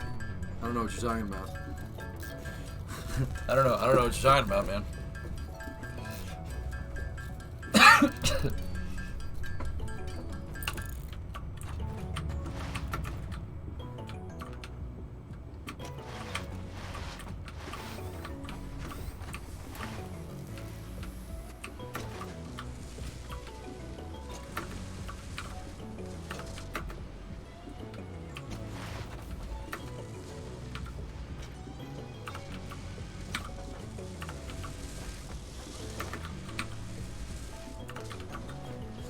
More steel, man, damn.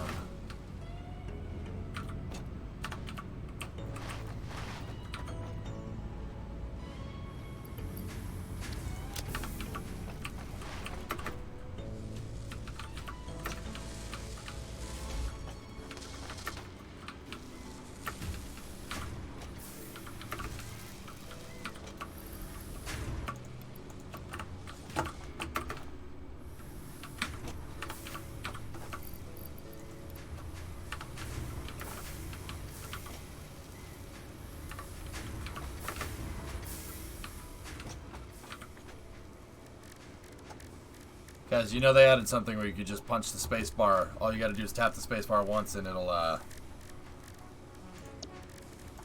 just start crafting for you.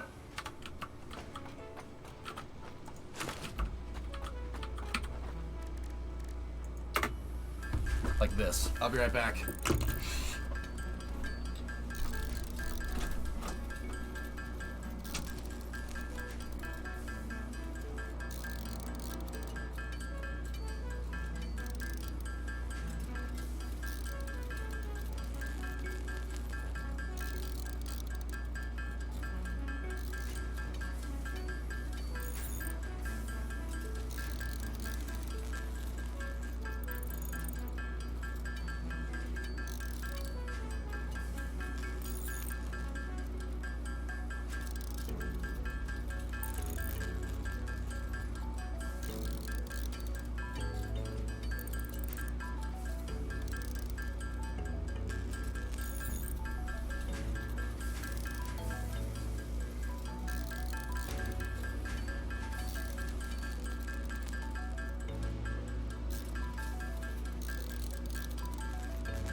No, the life support systems are already Ascent Eliminator Jacobs.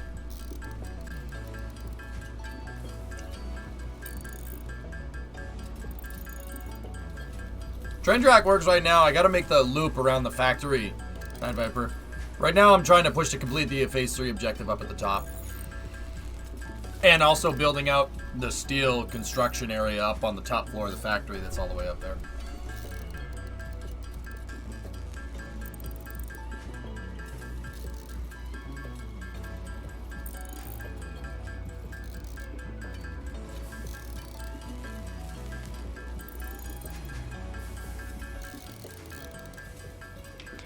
And we're still taking your questions. We do have one new that is asking about a teddy, and I think they're referring to the 0G indicator. And it asks, is it traditional to bring a teddy aboard the spacecraft, and does it stay up at the ISS once they make it there? Oh no! Yeah, that's a great question. I agree. I think this is referring to the 0G indicators. Yeah, it is kind of a tradition. It's typically a stuffed animal of some sort that is released into the cabin of the spacecraft once the crew has reached Earth orbit. It's essentially, as the name indicates, a 0G indicator, or once it's floating around, the crew knows that they are finally in space and orbiting Earth. For the Demo 1 mission, we had Earthy, or Little Earth, on On Demo 2, we had a dinosaur Beanie Baby. Crew Tremor. 1 sported a Baby Yoda, and Crew 2 had Gwyn Gwyn, or a little penguin. Gwyn Gwyn. And as we saw earlier, the Crew 3, as given the fact that they're calling it the Turtle Takeover, the astronaut class, the Turtles, their 0G indicator is a turtle. No word yet, as far as I know, in terms of a name for that turtle. I think we had a question about that earlier, but hope to hear about that soon.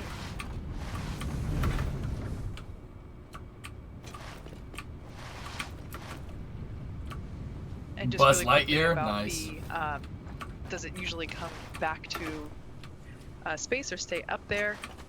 In the case of that little earthy 0G indicator, Still up there. I believe it did stay up after Demo 1 departed the station, and I believe Bob and Doug brought it home on the Demo 2 mission. And speaking of Demo 2, that, like I mentioned, they had the dinosaur Beanie Baby as their 0G indicator, and I'm pretty sure that Beanie Baby actually belonged to Bob's son. Yeah, that's Tremor. And was a sentimental token representing him while his dad went up into space. That's right. Tremor being the name of that baby dinosaur. See?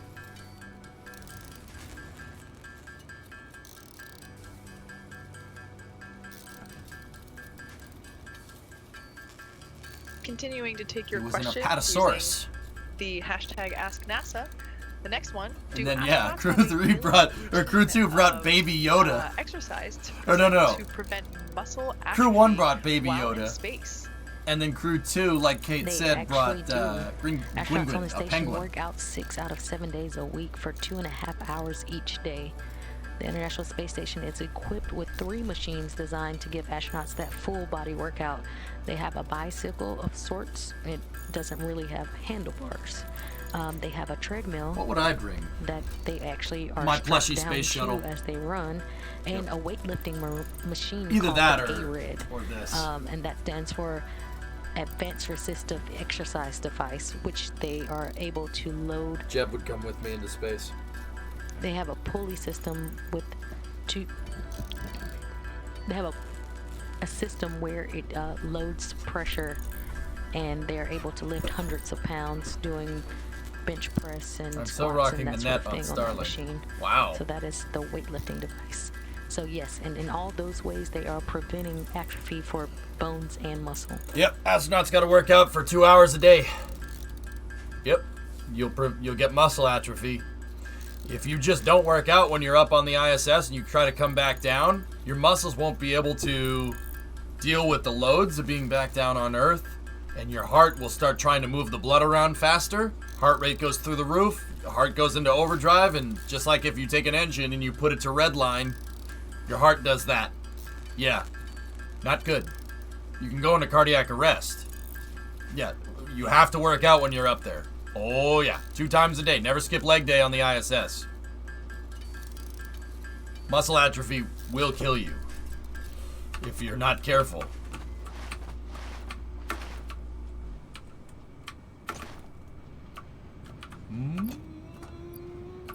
Motors. How did we figure that out? During the Apollo missions, Blue Shorts. Actually, they measured muscle mass and stuff, and body mass index and stuff like that, if I'm remembering correctly.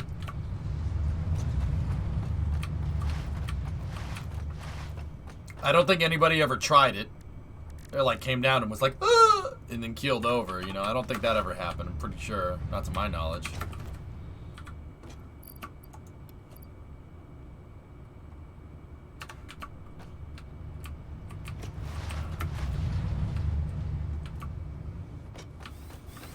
Space is okay, always.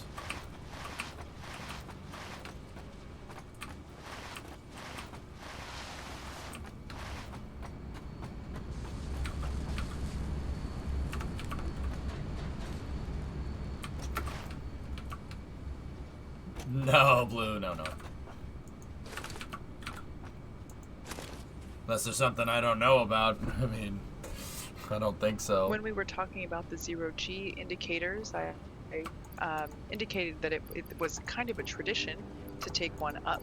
Another element of tradition within spaceflight are mission patches. Most people are familiar with the idea of a mission patch, but you might not know how they actually come to exist. For decades, crew members have worked together to develop the patch for their mission, determining which aspects of the mission they want to highlight and any special details they'd like to include. The crew themselves can design their patch, or they can share their design ideas with an artist who makes it come to life. The Crew 3 patch, that, like you see there on your screen, features a sunlit Crew Dragon capsule pushing beyond the boundaries of the patch. If you look closely, you'll notice the number 3 hidden there in the flames. Since this is the third long-duration flight to the space station with SpaceX. There are also 3 bold blue stars to mark the mission. Next to the 3 hidden in the flames is the head of the SpaceX Dragon. And in the background, 4 red planets signify the 4 crew members flying on the mission, as well as our future dreams of exploring Mars and beyond. Pretty comprehensive patch.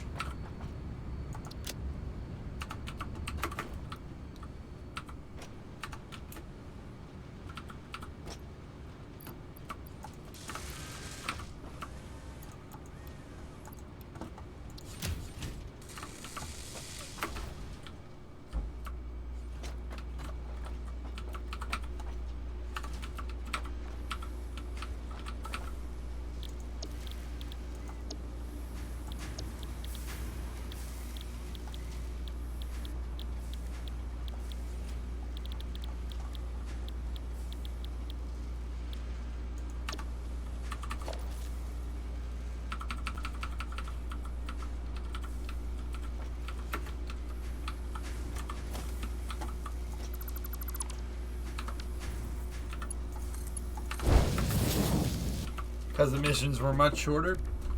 Yeah. Yeah, Chief, yeah.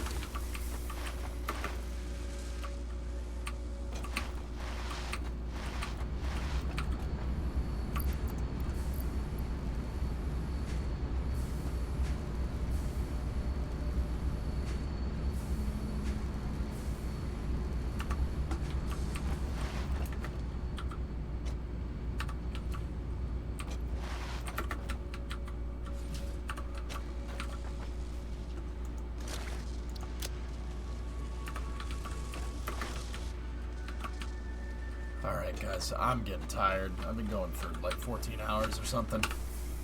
We'll save, we'll play this again tomorrow. The next question coming to us from the hashtag AskNASA. Are the EVA suits custom made for each person like the intravehicular SpaceX suits? The answer to that is no. The EVA suits have 3 sizes, large, medium, and small. That's NASA's Extravehicular Mobility Unit, or EVMU for short. In case you were wondering the answer to that question. Fellas, I'm going to sleep. That was a good solid 14 hours. I will be back tomorrow with more